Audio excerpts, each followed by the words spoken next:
জুড়ে অলিতে গলিতে এই রবিউল আউয়ালের চাঁদে হচ্ছে সবই আমার নবীর মহব্বতে, নবীর ভালোবাসায় আল্লাহর কাছে আশাবাদী। আপনারা বিগত বছরের ন্যায় এবছরেও নবী দিবসের মজলিস কায়েম করেছেন, এসেছেন, বসেছেন। আল্লাহর কাছে শুরুতে আশাবাদী, অন্তর ভরা দোয়া রইল আল্লাহ পাক এই ক্ষুদ্রতম নবী দিবসের মাহফিলকে আল্লাহ যেন কবুল করে নেন। বলুন আল্লাহুম্মা আমিন। এসেছি, বসেছি, শরীক হয়েছি যারা, শেষ পর্যন্ত হব যারা, সকলের তকদিরে আমার নবী পাকের সুপারিশ শাফাআত আল্লাহ যেন নসিব করে দেন। বলুন আল্লাহুম্মা আমিন, বলুন আল্লাহুম্মা আমিন। আমার ভাইরা, আজকের মজলিসকে কেন্দ্র করে কোরআন শরীফ থেকে একটি আয়াতে কারিমা, বিশ্ব নবীর অসংখ্য হাদিস শরীফের ভিতর থেকে ছোট্ট একটি হাদিসের টুকরা রেখেছি। আমি কোনো ভূমিকায় না গিয়ে আমি সরাসরি আমার ওয়াজের মূল পয়েন্টে চলে যাচ্ছি। ধ্যান দিন, কোরআন শরীফের যে আয়াত আমি আজকের রাখলাম মজলিসকে কেন্দ্র করে, মহান আল্লাহ বললেন, কদ জাআকুম মিনাল্লাহি নূরু ওয়া কিতাবুম মুবিন। মহান আল্লাহ বললেন, আই বিশ্ববাসী, আই পৃথিবীর মানুষ, আমি আল্লাহ আমার তরফ থেকে হাদিয়া স্বরূপ, তোহফা স্বরূপ আমি আমার বান্দাদের কাছে অনুদান পাঠিয়েছি দুটি। ধ্যান দেবেন, কটা বললাম? দুটি। আল্লাহ তরফ থেকে হাদিয়া, তোহফা আল্লাহ বান্দাদের কাছে দিয়েছেন দুটি। কোরআনকে জিজ্ঞাসা করি, ওই দুটো অনুদানের নাম কি? কোরআন জবাব দেয়, কদ জাআকুম মিনাল্লাহি নূর। দুটো অনুদানের ভিতরে প্রথম যে অনুদানটি বান্দাদের কাছে দিয়েছি, ওই অনুদানের নাম কোরআনের ভাষায় এসেছে নূর। বলুন সুবহানাল্লাহ। আর একটু জোরে বলুন, কোন নূর? কার নূর? কিসের নূর? নূরের পরিচয় কি? কোরআন শরীফ আসেনি, বিস্তারিত তাফসীরে দেখা দেয়নি, এসেছে কোথায়? হাদিস শরীফের ভিতরে।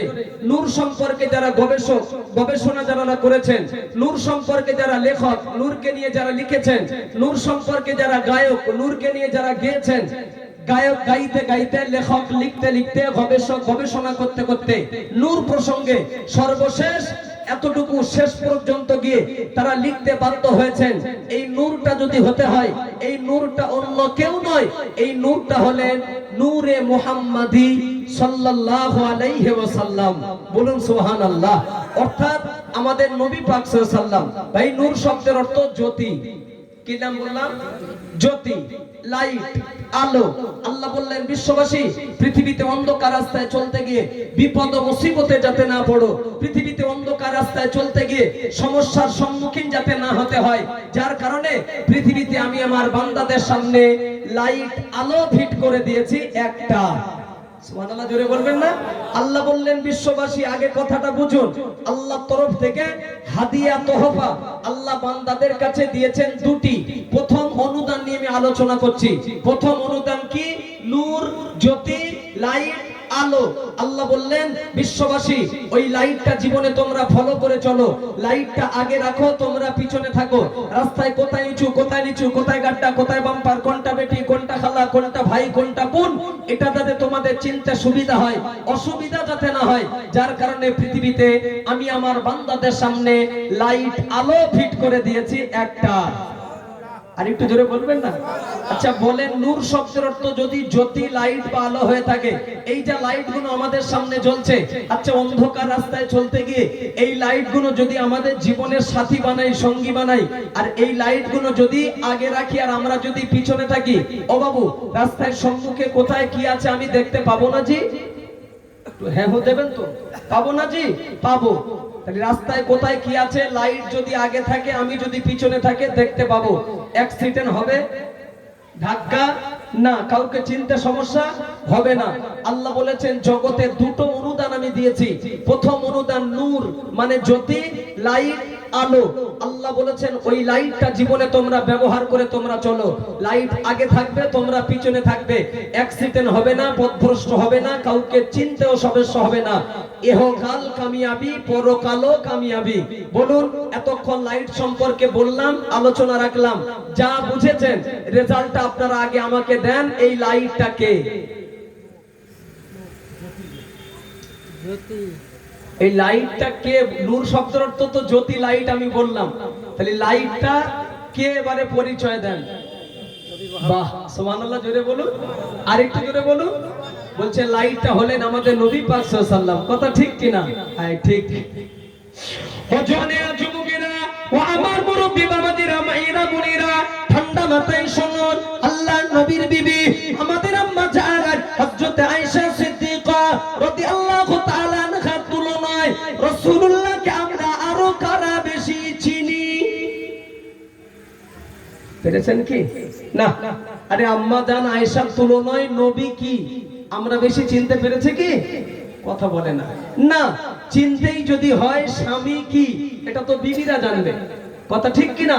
স্বামী কি যদি সঠিক জানতে হয়, রাসূলুল্লাহর হাদিস সামনে রেখে বলছি, তাহলে বিবি চিনবে। এজন্য হাদিস পাক এসেছে, স্বামীর সঠিক সার্টিফিকেট দিতে পারে, সঠিক রিপোর্টটা দিতে পারে কাছের বিবি, তার কাছের বিবি যিনি তিনি। আর বিবিও কি এরও সঠিক সার্টিফিকেট দিতে পারে কাছের মানুষ যিনি স্বামী। স্বামী, আমি ক্ষণিকের মেহমান, আমাদেরকে ধ্যান দিন। আপাতত 2 ঘন্টার মেহমান হয়ে আমি আপনাদের সম্মুখে যখন বসেছি নবিয়ানা মিম্বারে, একটা সম্মানিত জায়গায়, ইজ্জতওয়ালা জায়গায়, বিশ্বাস করুন ক্ষণিকের মেহমান হিসাবে যখন আমি বসে পড়েছি, এই 2 ঘন্টা সময় যে মাইকে মুখ দিলাম, আমার ভিতরে যত ভালো ব্যবহার, যত ভালো আদর্শ, যত ভালো কথাবার্তা, চাল চলন, চেষ্টা করব এই 2 ঘন্টা দিয়ে কেটে পড়ার। কেন? ভালো জায়গায় যখন বসেছি ভালো জিনিসটাই পাবেন। সত্যিকারের আমি ব্যক্তিটা কেমন, লোকটা কেমন, ক্ষণিকের জন্য মাইকে তুলে দিয়ে আমার সম্বন্ধে জানতে পারবেন না। এজন্য হাদিস পাক এসেছে, মানুষ চিনতে গেলে ক্ষণিকের জন্য মানুষকে পেয়ে মানুষ চেনা যায় না। একটা ব্যক্তিকে যদি আপনি হঠাৎ করে বলেন 5 মিনিট কি 10 মিনিট তার সঙ্গে মিশে কথাবার্তা বলে যদি হঠাৎ করে বলেন লোকটা ভালো, আপনি কি চিনলেন? তার সম্বন্ধে কি বুঝলেন? নবী বলেছেন অল্প সময়ের জন্য মানুষকে পেয়ে মানুষকে চেনা যায় না। মানুষ চিনতে গেলে তার সঙ্গে 2টি কাজ করতে হয়। হাদিস শরীফ বলছি 2টি কাজ। মানুষের সহজে, মানুষের আসল রূপ কি, পরিচয় কি, 2টো কাজ করলে আপনি বুঝে যাবেন। নম্বর 1, নবী বলেছেন ক্ষণিকের জন্য মানুষকে পেয়ে মানুষ চেনা যায় না। মানুষ চিনতে গেলে নম্বর 1 তার সঙ্গে লম্বা সফর করতে হয়। কি করবে? হ্যাঁ, লম্বা সফর। চলুন, এই 2 ঘন্টা আমাকে চিনতে পারবেন না, 2 ঘন্টায় ভালো জিনিসটা পাবেন, তাই না? 1 দিন 2 দিন 5 দিন 1 সপ্তাহ 1 মাস 6 মাস 1 বছর কন্টিনিউ 24টা ঘন্টা আপনি আমার সঙ্গে থাকেন, ওটা বসা করেন, সত্যিকারের আমি ব্যক্তিটা কেমন বলা লাগবে না, নিজের থেকেই টের পেয়ে যাবে। কথা ঠিক কিনা? মানুষ চিনতে গেলে তার সঙ্গে লম্বা সময় দিতে হয়। 2, আল্লাহ রাসূল বলেছেন 2 নম্বর আরেকটি কাজ করবে, বেশি বেশি টাকার লেনদেন করবে। মোটা অঙ্কের টাকার লেনদেন করবেন, আদান প্রদান করবেন। মানুষ কি সহজে আপনি বুঝে যাবেন। কারণ নেওয়ার হাতটা সবাই হাত পাততে পারে, দিতে গেলে নবীর হাদিস সত্য হতেই হবে। তাহলে নবী কি যদি সঠিক রিপোর্ট যদি জানতে হয় বা সঠিক তথ্য যদি জানতে হয়, আমাদের তুলনায় আম্মা জান আয়েশা আরো বেশি জানবে। কেন? এত নিকটের, এত কাছের জিনিস, সে তো বেশি জানবে। কিন্তু আম্মা জান আয়েশা যিনি রাসূলুল্লাহর জীবন সঙ্গিনী, এত নিকটের বিবি যিনি, আম্মা জান আয়েশা কি বলছে দেখুন। আল্লাহর নবীর বিবি আমাদের আম্মা জান হযরত আয়েশা সিদ্দিকা রাদিয়াল্লাহু তাআলা আনহা একদিন আমার নবী পাকের সম্মুখে দাঁড়িয়ে বললেন, ইয়া রাসূলুল্লাহ, হাবিবাল্লাহ, আমি আপনার জীবনের সঙ্গিনী, আমি আপনার বিবি, এত নিকটের, এত কাছের, কিন্তু না না, এত নিকটের, এত কাছের বিবি হওয়া সত্ত্বেও আমি আয়েশা এখনো পর্যন্ত আমার স্বামীর আসল রূপটা আমি ধরতে পারিনি, আমার স্বামীর আসল পরিচয়টা আমি জানতে পারিনি। নবী বললেন, আয়েশা, ও বিবি আয়েশা, কারণটি কোথায়? আয়েশা সিদ্দিকা রাদিয়াল্লাহু তাআলা আনহা বর্ণনা করে, ইয়া রাসূলুল্লাহ, হাবিবাল্লাহ, আমি আয়েশা কখনো কখনো লক্ষ্য করে দেখেছি, আমি আয়েশা আমি আপনাকে লক্ষ্য করে দেখেছি, কখনো কখনো আমি আপনাকে মানব রূপে দেখতে পাই, কখনো কখনো আপনাকে মানব রূপে আমি দেখতে পাই না। আপনি আমাদের সঙ্গে আলাপ আলোচনায় মিশে থাকেন, গল্প গুজবে লিপ্ত থাকেন, ঠিক তারপরে কোনো লক্ষ্য করে দেখেছি আপনি গাছগাছালির সঙ্গে কথা বলেছেন, মাছের সঙ্গে কথা বলেছেন, পাথরের সঙ্গে কথা বলেছেন। ইয়া রাসূলুল্লাহ, হাবিবাল্লাহ, শুধু তাই নয়, আমি আয়েশা লক্ষ্য করে দেখেছি সাধারণ মানুষের দেহে থেকে তখন ঘাম ঝরে ঝরে ঝরে ঝরে ঝরে ঝরে পড়ে, সাধারণ মানুষের থেকে ঘাম সুগন্ধ হয় না বরং দুর্গন্ধ হয়। কিন্তু আমি আয়েশা আমি প্রমাণ করে দেখেছি আপনার দেহ মোবারক থেকে যখন ঘাম ঝরে ঝরে ঝরে ঝরে পড়ে, আপনার দেহ মোবারকের ঘাম দুর্গন্ধ হয় না বরং মিশকে আম্বারের চাইতে আরো বেশি সুগন্ধ। বলুন সুবহানাল্লাহ। আল্লাহ নবীর দেহ মোবারক থেকে যখন ঘাম ঝরে ঝরে ঝরে ঝরে পড়তো, আল্লাহ নবীর দেহ মোবারকের ঘাম এতই খুশবু এতই মিশকে আম্বার, আল্লাহ রাসূলের সাহাবায়ে কেরামগণেরা আমার নবী পাকের দেহ মোবারক থেকে যখন ঘাম ঝরে ঝরে ঝরে ঝরে ঝরে ঝরে পড়তো, সাহাবায়ে কেরামেরা আমার নবী পাকের বিবিগণেরা বোতলে করে শিশিরে করে আমার নবী পাকের দেহ মোবারকের ঘামগুলো ধরে নিয়ে বোতলে করে শিশিরে করে তারা রেখে দিত। কোন অনুষ্ঠান বাড়িতে আতর খুশবু মনে করে আমার নবী পাকের দেহের ঘামগুলো নিয়ে তারা গায়েতে ব্যবহার করত। আরেকটু জোরে বলবেন, আরেকটু খুশি হয়ে বলবেন না? আল্লাহ নবীর দেহ মোবারকের ঘাম তো অনেক দূরের কথা, কিতাবে নজির রয়েছে আমার নবীর এত মান, নবীর এত মর্যাদা, নবীর এত ইজ্জত আল্লাহ বুলন্দ করে দিয়েছে। নবীর গায়ের ঘাম তো অনেক দূরের কথা, কিতাবে নজির রয়েছে আমার নবী পাক একদিন পেশাব করেছিল, ওই পেশাব নবী পাকের একজন দাসী নাম হলো উম্মে আইমান, আমার নবী পাকের পেশাবটা জানতে না পেরে তিনি পান করে নিয়েছিল।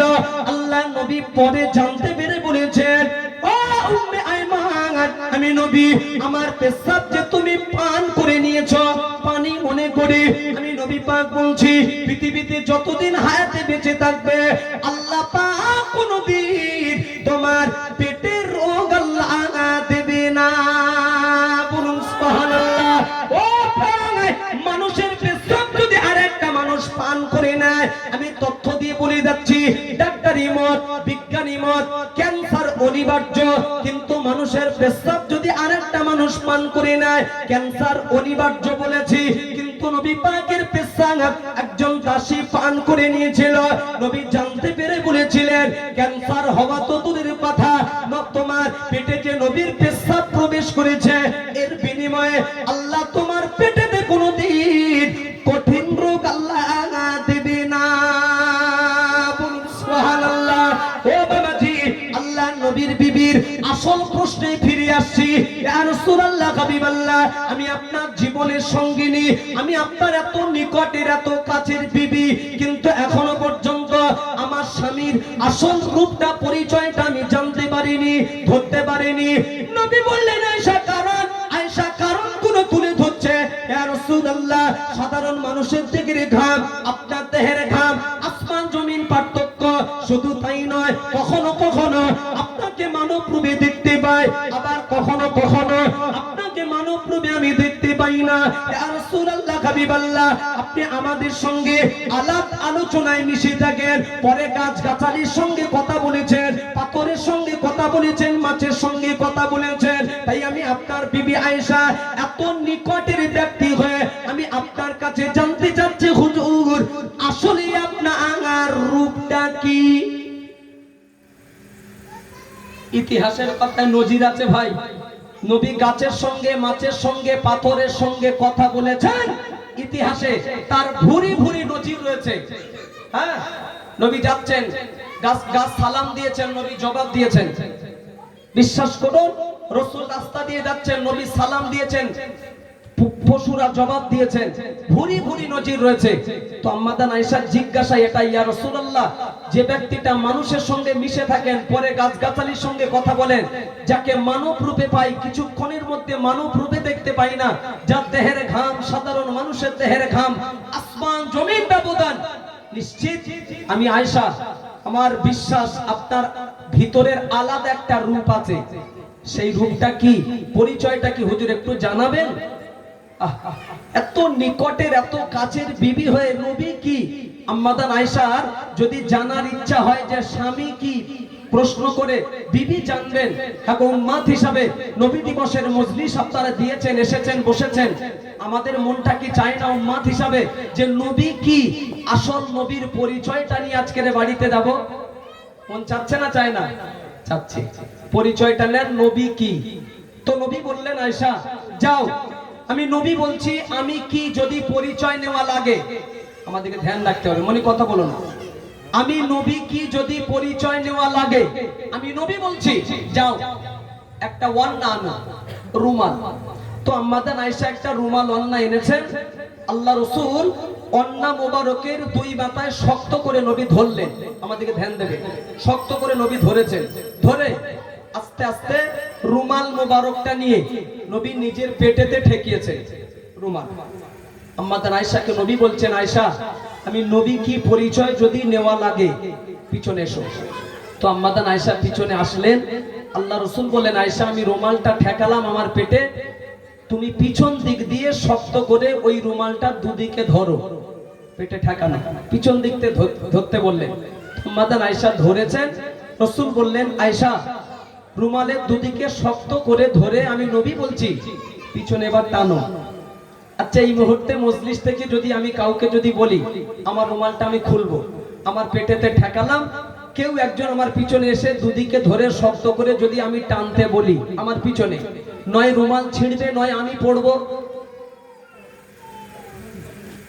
কথা বুঝতে পারছি, যাও একটা হবে। আমি যদি শক্তিশালী হই একদম স্থির বসে থাকবো, রুমাল ছেড়ে যাবে। আর আমি যদি একটু দুর্বল হই টানার সাথে সাথে আমি চিত হয়ে যাবো। যাও একটা হবে, নয় রুমাল ছিঁড়বে নয় আমি পড়বো। আল্লাহ রাসূল বলছেন, আয়েশা আমি নবী বলছি শক্ত করে ধরে টানো।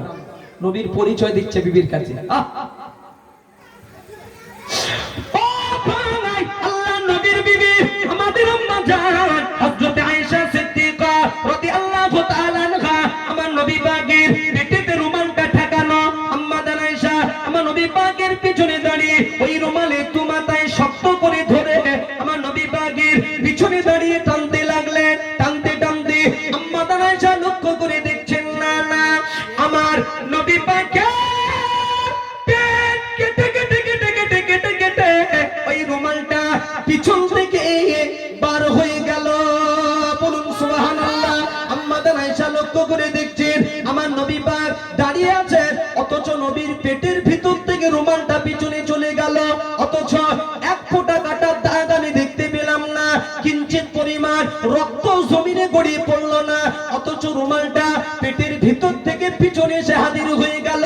আল্লাহ নবীর বিবি আম্মা জান আয়েশা লক্ষ্য করে বললেন, ইয়া রাসূলুল্লাহ হাবিবাল্লাহ আপনি দাঁড়িয়ে রয়েছেন অথচ রুমালটা টানলাম পেটের ভিতর থেকে রুমাল পিছনে হাজির। ইয়া রাসূলুল্লাহ হাবিবাল্লাহ এক ফোঁটা রক্ত জমিনে গড়িয়ে পড়েনি, কিঞ্চিত পরিমাণ পেটটা কাটেনি, রুমালটা তাহলে আসলো কি করে? আমি আয়েশা জানতে চাচ্ছি হুজুর আসলে আপনার রূপটা তাহলে কি? নবী বললেন, আয়েশা ও বিবি আয়েশা আমি নবী, আমার আসল রূপ হলো আল্লাহ পাক, আমি নবী আমাকে নূর দিয়ে বানিয়েছে। জোরে বলবেন না, জোরে বলবেন না, নারে তাকবীর। নবী দাঁড়িয়ে আলহামদুলিল্লাহ বলুন, অথচ রুমাল মোবারক পেটের ভিতর থেকে পিছনে হাজির। আম্মা জান আয়েশা বললেন, ইয়া রাসূলুল্লাহ দেখলাম তো একটা মুজিজা, বিয়াদবি যদি না নেন আপনি কি আর একটা মুজিজা দেখাবেন? আর একটা? আল্লাহ রাসূল বললেন, আয়েশা যাও একটা সূচ আনো, সূচ সেলাই করা সূচ। তো আম্মা জান আয়েশা একটা সূচ আনলেন। আল্লাহ রাসূল হাত মোবারক পাতলেন, ধ্যান দিন, ফোটাও। নবী হাত পাতলেন, আম্মা জান আয়েশাকে বলা হচ্ছে সূচ ফোটাও। আপনাদের বিশ্বাস কি আম্মা জান আয়েশা কি এক চান্সে বা এক কথায় সূচ ফোটাবে? বলুন বলুন না। হাতটা কার? কথা বলেন না। আমার নবীর হাত। নবী হাত পেতেছেন, আয়েশাকে বলা হচ্ছে সূচ ফোটাও। আম্মা জান আয়েশা কি জানতেন না যে সূচ যদি নবীর হাতে ফোটাই আমার নবীর কষ্ট হবে, ব্যথা লাগবে? আম্মা জান আয়েশা সূচ ফোটাচ্ছেন না, দাঁড়িয়ে। আল্লাহ রাসূল বলছেন, আয়েশা আয়েশা আমি নবী বলছি পরিচয় যদি নেওয়া লাগে সূচ ফোটাও। তো আম্মাদান আয়েশা ভাবছেন সূচ যদি ফোটাই আমার নবী কষ্ট পাবেন, ব্যথা পাবেন। আবার অপর দিকে ভাবছেন সূচ যদি না ফোটাই, না ফোটানোটাও একটা বেয়াদবি, কেন নবী ফোটাতে বলছেন। কোন দিকে যাবেন? পরিশেষে আম্মাদান আয়েশা সূচ ফুটিয়েছেন উপর থেকে, নিচ থেকে সূচ টেনে বার করেছেন। এক ফোঁটা রক্ত জমিনে গড়িয়ে পড়েনি কিঞ্চিত পরিমাণ। কষ্টের বিনিময়ে আল্লাহ রাসূল আহ উহ শব্দ করেননি। আরেকটু জোরে বলুন, আরেকটু জোরে বলুন। অবাক হই। এখনো পর্যন্ত সমাজে এক শ্রেণীর মানুষ রয়েছেন, দলমতের মানুষ, যাদের আকীদা বা যাদের বিশ্বাস বলে নবী আমাদের নাই। আস্তাগফিরুল্লাহ বলুন, বলে আমরাও নবীর নাই। হ্যাঁ গো, স্লোগান যাদের যে নবী আমাদের নাই, আমরাও নবীর নাই বলে যারা, আমার ছোট্ট ব্রেনের কথা বলছি, এদের নিয়ে না ভেমরুলের চাকের পাশে বাঁধা দরকার আছে। ভেমরুলের চাক বড় কোথায় আছে তার পাশে বাঁধুন, বেঁধে শুধু ভেমরুলে ইট মারুন, খ মারুন। যদি ওই ভেমরুলের চাক ভেঙে উড়ে গিয়ে যদি ওর গায়ে বসে, কামড় দেয়, ধরে শাবল দিয়ে সাপ পেটা করুন। কেন? কসম আল্লাহর বলছি, নবীর গায়ে তো ভেমরুল বসা অনেক অনেক অনেক দূরের কথা। নবীর এত মান, এত মর্যাদা, এত সম্মান আল্লাহ দিয়েছেন। নবীর সম্মান ইজ্জতের খাতিরে বিশ্ব নবীর গায়েতে কোনোদিন একটা মাছি পর্যন্ত বসেনি। আরেকটু জোরে বলবেন না? নবীর এত মর্যাদা দিয়েছে, নবীর মর্যাদার খাতিরে বিশ্ব নবীর গায়েতে কোনোদিন একটা মশা পর্যন্ত কামড়ায়নি। তুমি যদি নবীর মতো হও আর নবী যদি তোমার মতো হয়, তাহলে ভেমরুলের চাকের পাশে বেঁধে ইট মারলে ভেমরুল কামড়াবে কেন? জি বিয়াদব, আল্লাহর রহমত থেকে বঞ্চিত। মনে রাখবেন, বিয়াদব যারা, আল্লাহর রহমত তাদের উপরে আসে না, আল্লাহর রহমত থেকে তারা বঞ্চিত। এত বড় কথা নবীর শানে জবানে আসে কি করে? বলে নবী বড় ভাই। আস্তাগফিরুল্লাহ, মহব্বতে বলেন একবার, বলে নবী বড় ভাই। দৃষ্টান্ত স্বরূপ, ওয়াজ যেন ভুল বুঝবেন না, বোঝানোর স্বার্থে বলছি। আপনাদের মসজিদের ইমাম সাহেব ভাই, মনে করুন আমার খুব বন্ধুবার মানুষ, খুব কাছের মানুষ, আর ওনার একজন বন্ধু আছে, তার বাড়ি হেড়োভাঙা বাজারে। আমি তার চিনি না, জানি না।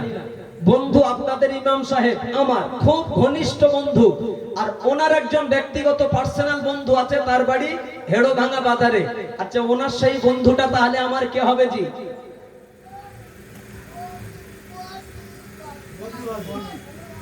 খুব ভেবে চিন্তে বলবেন। বন্ধু আপনাদের ইমাম সাহেব, আর ওনার একজন ব্যক্তিগত বন্ধু আছে, আমি তার চিনি না, জানি না, বাড়ি হেড়োভাঙা বাজারে। তাহলে ওনার বন্ধুটা আমার কে হবে? জি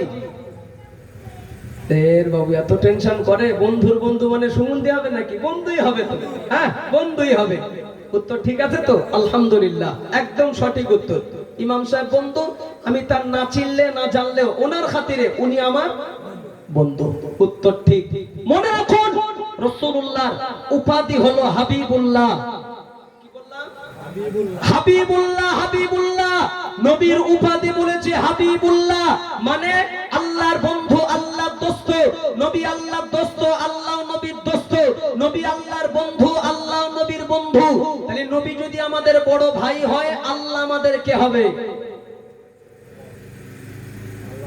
আস্তাগফিরুল্লাহ, নাউযুবিল্লাহ। সাধারণ মানুষ জবানে বলতে আমাদের বেঁধে গেল, অথচ নির্দ্বিধায় এক শ্রেণী দলমতের মানুষ তারা বলে যাচ্ছেন, আরে নবীর উপাধি হাবিবুল্লাহ বলেছে মানে আল্লাহর বন্ধু, আল্লাহর দোস্ত। জি, তা নবী যদি আল্লাহর দোস্ত হয়, আল্লাহ কি নবীর দোস্ত নয়?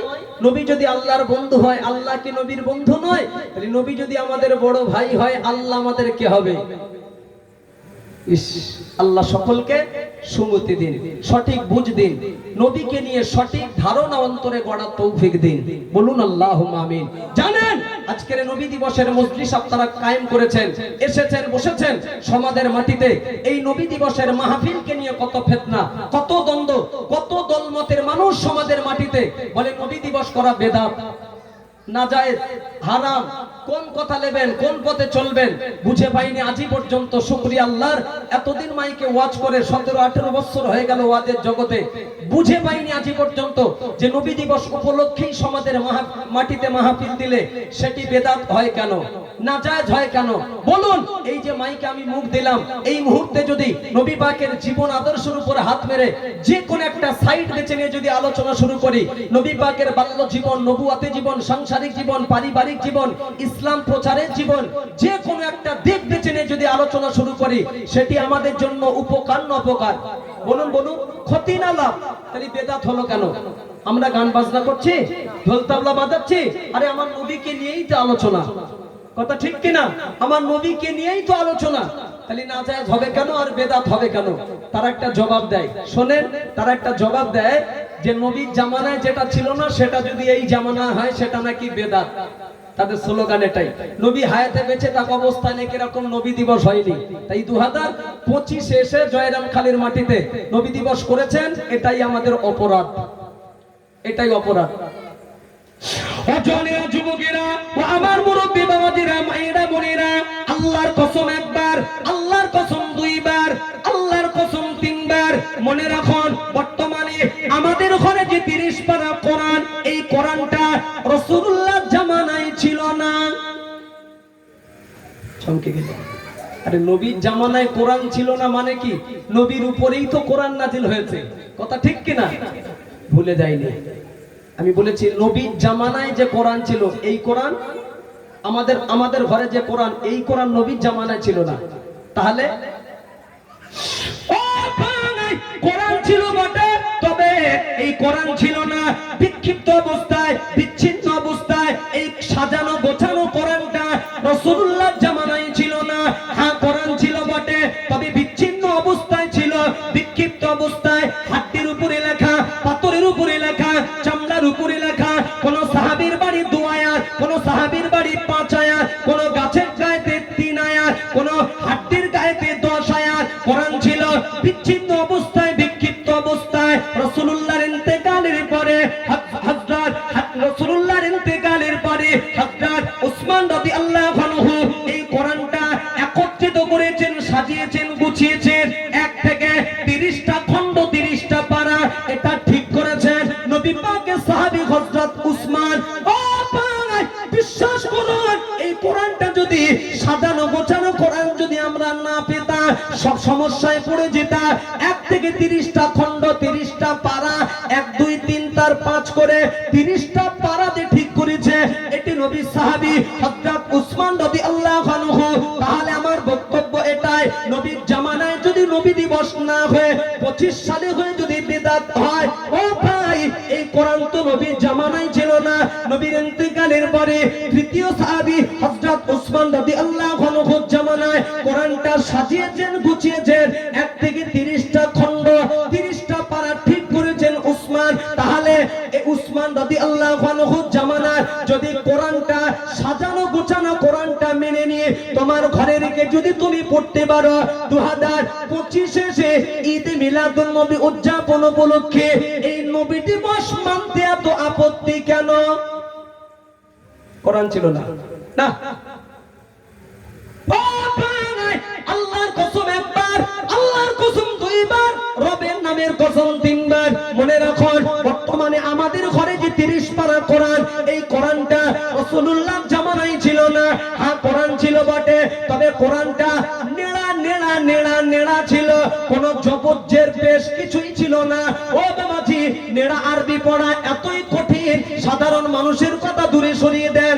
100 আলেমের সামনে যদি নেড়া আরবি যদি ফেলে দেওয়া হয়, 80টা আলেম দায়িত্ব নিয়ে বলছি সহজে নেড়া আরবি পড়তে পারবেন না। আপনি বুঝবেন কি করে?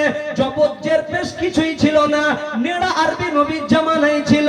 নবী পাকের ইন্তেকালের পরে নবী পাকের একজন বিখ্যাত সাহাবী হযরত আপনার কিনা নবীর ইন্তেকালের পরে হযরত হাজ্জাজ বিন ইউসুফ নবীর একজন বিখ্যাত সাহাবী, এই কোরআনে জবজ্জের পেশ তিনি লাগিয়েছে।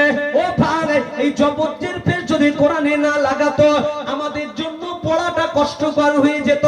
বক্তব্য আমার এটাই, হাজ্জাজ বিন ইউসুফ ইউসুফের জামানার কোরআনের জবজ্জের পেশ নোক্তাটা যদি লাগানো মেনে নিতে পারো, বক্তব্য আমার এই জামানায় 20 টাকার তারাবি নামাজ পড়তে এত অ্যালার্জি কেন? হয়তো কথাটা অনেকে বুঝতে পারবেন না, খুলে বলছে। হাজ্জাজ বিন ইউসুফের জামানার যদি কোরআনের জবজ্জের পেশ লাগানোটা যদি মেনে নিতে পারো, বক্তব্য আমার এই জামানায় 20 টাকার তারাবি নামাজ পড়তে এত অ্যালার্জি কেন? জানেন, বর্তমান সময়ে এমনও জায়গা, এমনও মসজিদ রয়েছে আমাদের কাছে নজির রেকর্ড রয়েছে, রমজান শরীফের মাসে, পবিত্র রমজান শরীফের মাসে প্রকাশ্য 8 রাকাত তারাবি হয়। আর তাদেরই স্লোগান, তাদেরই বক্তব্য, নবী দিবস করা বেদাত। হ্যাঁ, যদি বলেন কোথায়, আমি জায়গার নাম বলে দিতে পারবো, কিন্তু ইউটিউব হচ্ছে তো, বললে ফিতনা হবে, গন্ডগোল হবে। নবী আনা মেম্বারে বসে বলছি আল্লাহকে সাক্ষী করে 8 রাকাত তারাবি হয়।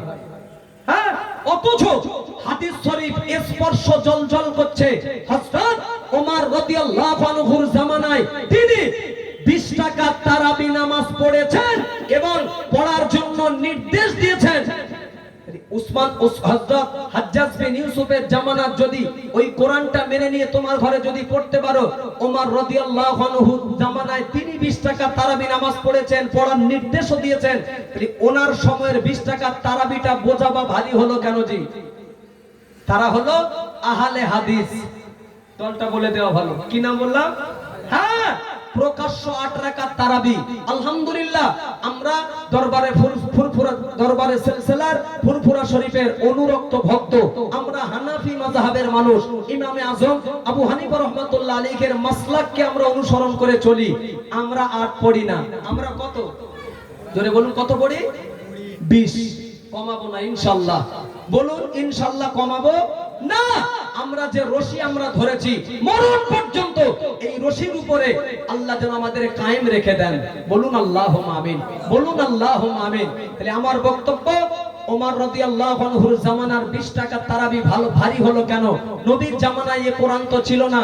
কোরআন ছিল সাজানো, মানে বিচ্ছিন্ন অবস্থায় সাজিয়েছেন ওসমান হুজুর এবং জবজ্জের পেশ লাগিয়েছেন হযরত হাজ্জাজ বিন ইউসুফ।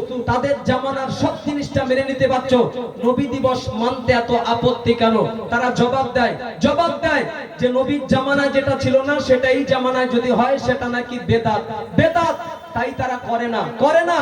বলে নবী যেটা করেছেন আমরা সেটা করব, বাড়তি কিছু নয়। তাদের স্লোগান এটাই। আমি বলছি ছোট্ট মানুষ হয়ে যদি তাই করতে পারো, নবী যেটা করেছেন তুমি যদি সেটা করতে পারো, তোমার পায়ের ধুলি আমার মাথায় থাকবে। কিন্তু এরপরে বলছি পারবে না। কেন? মনে রাখুন, আল্লাহর কসম একবার, ও বাবাজি মনে রাখুন, আল্লাহর নবী জীবনে কোনদিন হায়াতে জিন্দেগিতে আমার নবী বেঁচে থাকা অবস্থায় কোনদিন দাঁড়িয়ে পেশাব করেনি। তুমি মুসলমানের ঘরে জন্ম নিয়ে রঘুনব দাঁড়িয়ে পেশাব করছো কেন? আল্লাহর নবী হায়াতে জিন্দেগিতে এই দেহতে কোনদিন প্যান্ট শার্টটাই পরেনি। বাবাজি তুমি নবীর সুন্নতি পোশাক ছেড়ে দিয়ে এই দেহতে প্যান্ট শার্টটাই তুমি তুলেছো কেন? এই দাড়িতে কোনদিন আপনার কিনা খুর ব্যবহার করেনি। সপ্তাহে 2-4 বার সেলুনে ঢোকো কেন? আল্লাহ নবী হায়াতে জিন্দেগিতে কোনদিন পরের মাল আত্মসাৎ করেনি। আল্লাহ নবী হায়াতে জিন্দেগিতে আরামের বিছানায় কোনদিন শাহিদ হয়নি। নবী রাজ্জে ইবাদত বন্দেগি করে নবী পাকের কদম মোবারক দুটো নবী ফুলিয়ে ফেলেছেন। ও বাবাজি, সাহাবায়ে কেরামগণেরা বলে আমার নবী পাক এতই ইবাদত বন্দেগি করতেন, রাতের আধারে ইবাদত বন্দেগি করতে করতে আমার নবী পাকের কদম মোবারক দুটো ফুলে রস পরিশেষে ঝরে পড়তো। আল্লাহ নবীর কদম ফুলে গিয়ে রস ঝরে গিয়েছিল। ও ভাই, নবী যেটা করেছে তুমি যদি করতে পারো, বাপের বেটা তকদিরওয়ালা, তোমার নসিব চওড়া, নসিব বুলন্দ, কিন্তু পারবে না। যদি বলেন হ্যাঁ পারবো, জীবনে দেহতে প্যান্ট শার্টটাই তুলো না, দাঁড়িয়ে পেশাব করো না, পরের মাল আত্মসাৎ করো না, সপ্তাহে 2-4 বার সেলুনে ঢুকো না, দাড়িতে খুর ব্যবহার করো না। ও ভাই, আরামের বিছানায় তুমি শাহিদ হইও না। রাজ্যে গিয়ে ইবাদত বন্দেগি করে তুমি তোমার পাটা ফুলিয়ে দাও। যদি ইবাদত বন্দেগি করে নামাজ পড়ি, তুমি তোমার পা যদি তুমি ফোলাতে না পারো, আমি পরামর্শ দিচ্ছি চলে যাও ডাক্তারের কাছে গিয়ে ইনজেকশন মেরে ফুলিয়ে আনো। পারবে না, পারবে না। স্লোগান ভুল। নবী যেটা করেছেন আমরা সেটা করব, স্লোগান এমনটি নয়, ভুল স্লোগান, মাথা থেকে সরিয়ে দেন। এই কথাটা মাথায় নেন, নবী যেটা করেছেন আমরা সেটা করব এমনটি নয়। কারণ নবী হায়াতে জিন্দেগিতে এমন কিছু কাজ করেছেন সেটা আমাদের জন্য করতে হবে না, করতে হবে না, বরং স্লোগান হবে এটাই, নবী আমাদের যেটা করতে বলেছেন আমরা সেটাই করব। কথা বুঝেছে? নবী যেটা করেছেন আমরা সেটা হারগিজ পারবো না, বরং নবী যেটা করতে বলেছেন আমাদের সেটাই করব। আল্লাহ সম্মতি দিন, সঠিক বুঝ দিন, বলুন আল্লাহুম্মা আমিন। জান ভরে উচ্চ আওয়াজে একবার দরুদ পড়ে নিন, আল্লাহুম্মা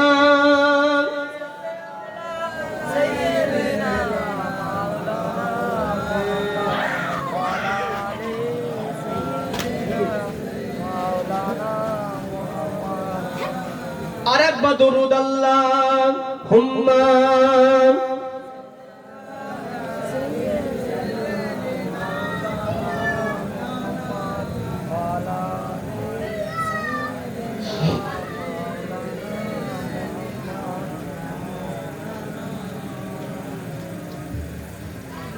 মায়ের দোয়া লগে মুমিন, মায়ের দোয়া মায়ের দোয়া লগে মুমিন, মায়ের দোয়া বিপদে পড়বে না তুমি যখন যেথায় যাও। সুবহানাল্লাহ কেউ বলে না, আর একটু মহব্বতে বলুন। আচ্ছা, মায়ের দোয়া থাকলে বিপদ হয় কি? না, কোনো বিপদ নয়। কবি সেই কথাই বলছেন, মায়ের দোয়ার কি পাওয়ার। বিপদে পড়বে না তুমি যখন যেথায় যাও, মায়ের দোয়া লগে মুমিন, মায়ের দোয়া মায়ের দোয়া লগে মুমিন, মায়ের দোয়া মায়ে যখন দোয়া করে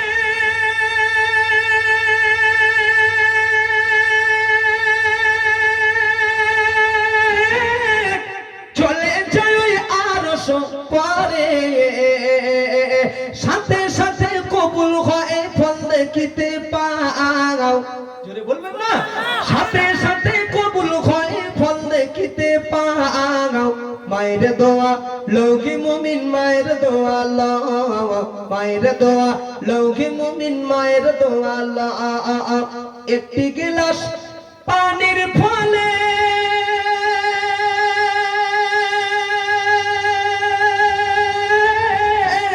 বাইজিদেরই কোলে তুলে হাত তুলে মা বলে বাইজিদকে ওলি বানাও, হাত তুলে মা বলে বাইজিদকে ওলি বানাও। মায়ের দোয়া লৌকি মুমিন, মায়ের দোয়া মায়ের দোয়া লৌকি মুমিন, মায়ের দোয়া যার কারণে বাইজিদেরই না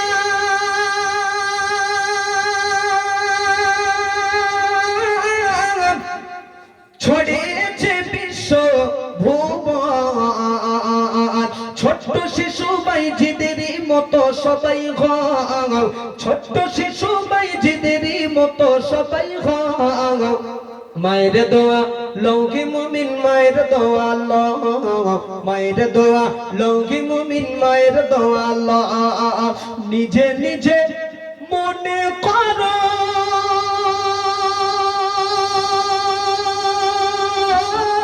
টাকায় আমি হইলাম বড়, যার কারণে মৃত্যু মুখে বেঈমান হয়ে যাও, যার কারণে মৃত্যু মুখে বেঈমান হয়ে যাও। মায়ের দোয়া লৌকি মুমিন, মায়ের দোয়া মায়ের দোয়া লৌকি মুমিন, মায়ের দোয়া বিপদে পড়বে না তুমি যখন যেথায় যাও, বিপদে পড়বে না তুমি যখন যেথায় যাও। মায়ের দোয়া লৌকি মুমিন, মায়ের দোয়া মায়ের দোয়া লৌকি মুমিন, মায়ের দোয়া আল্লাহুম্মা সাল্লি আলা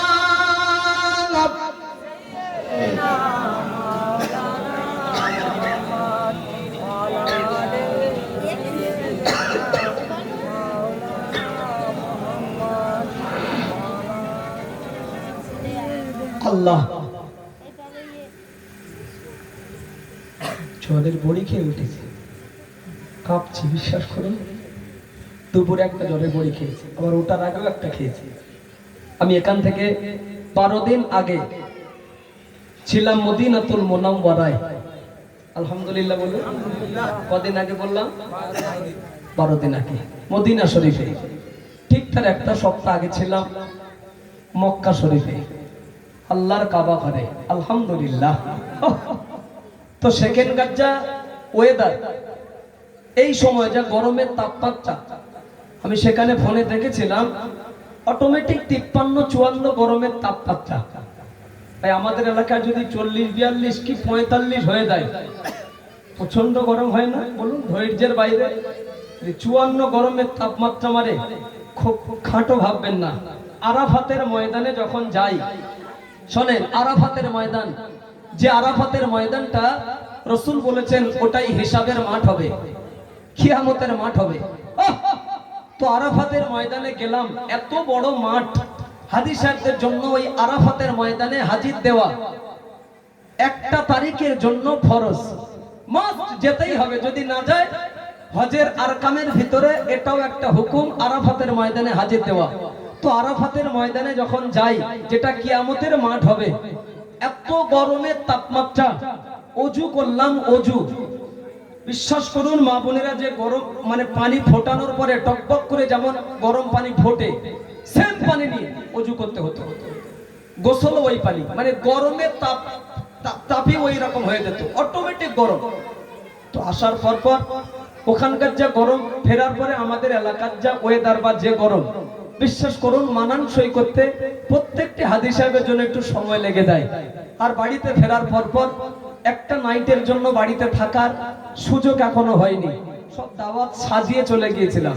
হ্যাঁ, যে কটা খালি ছিল বাড়িতে ফিরে দেখি সব গিন্নি ফিল আপ করলে, মানে নাম্বার বাড়ি রেখে চলে গিয়েছিলাম। ওখানে যাওয়ার পরে তো যোগাযোগ হয় না, প্লেন যে ওই যে উড়ে যাবে, টাওয়ার আউট। আবার এয়ারপোর্টে নামবো যখন দমদমে, আবার টাওয়ার আসবে। তো ওখানে যাওয়ার পরে যোগাযোগ হয়, যে বিল্ডিং এ থাকা হয় ওখানে সবাই ওয়াইফাই সিস্টেম, ওখানে কথা হবে, রুমে যতক্ষণ থাকবে। তো পার্সোনাল একটা নাম্বার নিয়ে গিয়েছিলাম। বাড়িতে ফিরে দেখি গিন্নি দাওয়াত লিখেছে, নবী দিবসের দাওয়াত 77টা। আমি যা লিখি যা আলাদা। এই তো মানুষ, ফেরার পর এত চাপ, সে বলে আর কি করব। বিশ্বাস করুন দিন রাত আল্লাহ শুকরিয়া, এরপরেও দাওয়াত করেছেন। গত বছরে আমি অনেক লম্বা টাইম দিয়েছিলাম, ওই প্যান্ডেলটা ওপারে হয়েছিল, ঠিক বললাম কি না? ওপারে, হ্যাঁ, কি চাঁদা আপনারা দিয়েছিলেন সে মনেও আছে আমার। আলহামদুলিল্লাহ এবছরে সময়টা একটু আগে ভাগে নিয়েছি, মানে আর একটা খেপ মারতে হবে, কিচ্ছু করার নেই। দাওয়াত যখন গিন্নি নিয়েছেন, জবান দিয়েছেন, ছুটতে হবে। তো আমার পরে যে বক্তা আছেন, আলহামদুলিল্লাহ বাংলার একজন ন্যাশনাল বক্তা, যোগ্য আলেম, বিখ্যাত ওয়াজির, যার বক্তব্য আপনারা ইন্টারনেটের মাধ্যমে হামেশাই শুনে থাকেন, চেনা জানা পরিচিত, জনাব হযরত মাওলানা হিজবুল্লাহ আকনজি সাহেব, বর্তমানে একজন সুনাম ধন্য ওয়াজির। আমার পরপর আল্লাহ যদি চান তিনি আসবেন। খুব কাছের মানুষ আমার, বড় ভাই হিজবুল্লাহ আকনজি সাহেব, তিনি আসবেন। তো হুজুর আসার আগ মুহূর্ত পর্যন্ত গরিবানা হালাতে দু চার কথা বলবো তো, নাকি বলবো তো? আপনার বয়স যা হয়েছে, ধরলাম 50 কি 40, আরো বাঁচবেন হয়তো 20 বছর কি 30 বছর। এই 70-80 বছরের জিন্দেগির ভিতরে, সময়ের ভিতরে, আচ্ছা জীবনের কোন একটা দোয়া কবুল হয়েছে আল্লাহর কাছে? গ্যারান্টি আছে কি? হ্যাঁ না জোরে বলবেন ভাই। গ্যারান্টি নেই। আমি ছোট্ট মানুষ, গ্যারান্টি দিচ্ছি, 70 বছর বাঁচবেন কি 50 বছর বাঁচবেন, জীবনের কোন একটা দোয়া যদি আপনি কবুল করাতে চান, যে আল্লাহর কাছে জীবনের একটা দোয়া গ্যারান্টিতে কবুল হয়েছে, এটা আমি বুঝবো, জানবো কখন জানেন? যদি জীবনের কোন একটা দোয়া যদি কবুল করাতে চান আল্লাহর কাছে, আমি ছোট্ট মানুষ বলছি, কাবায় চলে যান। কোথায় যাবে? কাবা। বিশ্বাস করুন, মসজিদুল হারাম, আল্লাহর কাবা শরীফ যেদিন সর্বপ্রথম আপনি চামড়ার চোখে দেখবেন, আল্লাহ রাসূল বলেছেন কাবা চোখে দেখার সাথে সাথে যে দোয়াই চাইবে গ্যারান্টি কবুল। জোরে বলবেন না? জোরে বলবেন না? কাবা যখন সর্বপ্রথম কোন হাজী বান্দার চোখে পড়ে, কাবা চোখে দেখার সাথে সাথে যা দোয়া চাইবেন আল্লাহর কাছে গ্যারান্টি বিদ্যুৎ অপেক্ষায় নবী বলেছেন কবুল হবে। মাকাম ইব্রাহিম কাবা শরীফ 7টা চক্কর দিলে একটা তওয়াফ হয়। 7 চক্কর দিয়ে ভাই মাকাম ইব্রাহিম সামনে রেখে 2 রাকাত নামাজ পড়তে হয়। ওই 2 রাকাত নামাজ পড়ে মাকাম ইব্রাহিম সামনে রেখে যে দোয়া চাইবে নবী বলেছেন বিদ্যুৎ অপেক্ষায় গ্যারান্টি কবুল। ইন্না সাফা ওয়াল মারওয়াতা মিন শাআইরিল্লাহ। ভাই মাকাম ইব্রাহিমে নামাজ পড়ে চলে যেতে হয়। একটা উমরার কাজ হলো প্রথমে ইহরাম বাঁধতে হয়, সেই আয়েশা মসজিদ যেতে হয়, ওখান থেকে 5-6 কিলোমিটার রাস্তা। ওখান থেকে ইহরামের কাপড় পরে কাবায় আসতে হয়, এসে 7টা চক্কর দিলে একটা তওয়াফ। 7 চক্কর দিয়ে মাকাম ইব্রাহিম সামনে রেখে নামাজ পড়তে হয়। নামাজ পড়ে দোয়া করলে গ্যারান্টি কবুল। চলে যাবেন ওখান থেকে সাফা মারওয়া দৌড়াতে হয়, সাই করতে হয়, 7 বার চক্কর দিতে হয়। তো 7টা চক্কর দেওয়ার পরে মারওয়া পাহাড়ে দাঁড়িয়ে যে দোয়াই চাইবে রাসূল বলেছেন সাফা মারওয়া সাই করার পরে বিদ্যুৎ অপেক্ষায় ওই দোয়া কবুল হয়ে যাবে। আর একটু ধরে বলবেন না, দোয়া কবুলিয়াতের জায়গা গ্যারান্টি নবী বলেছেন। চলে যান মক্কা শরীফ থেকে এইবারে মদিনা শরীফ, রাসূলুল্লাহর মাজার মুকদ্দাসের পাশে একটা জায়গা রয়েছে, অল্প কিছু জায়গা, আনুমানিক এতটা হবে, এর থেকে একটু বেশি হবে।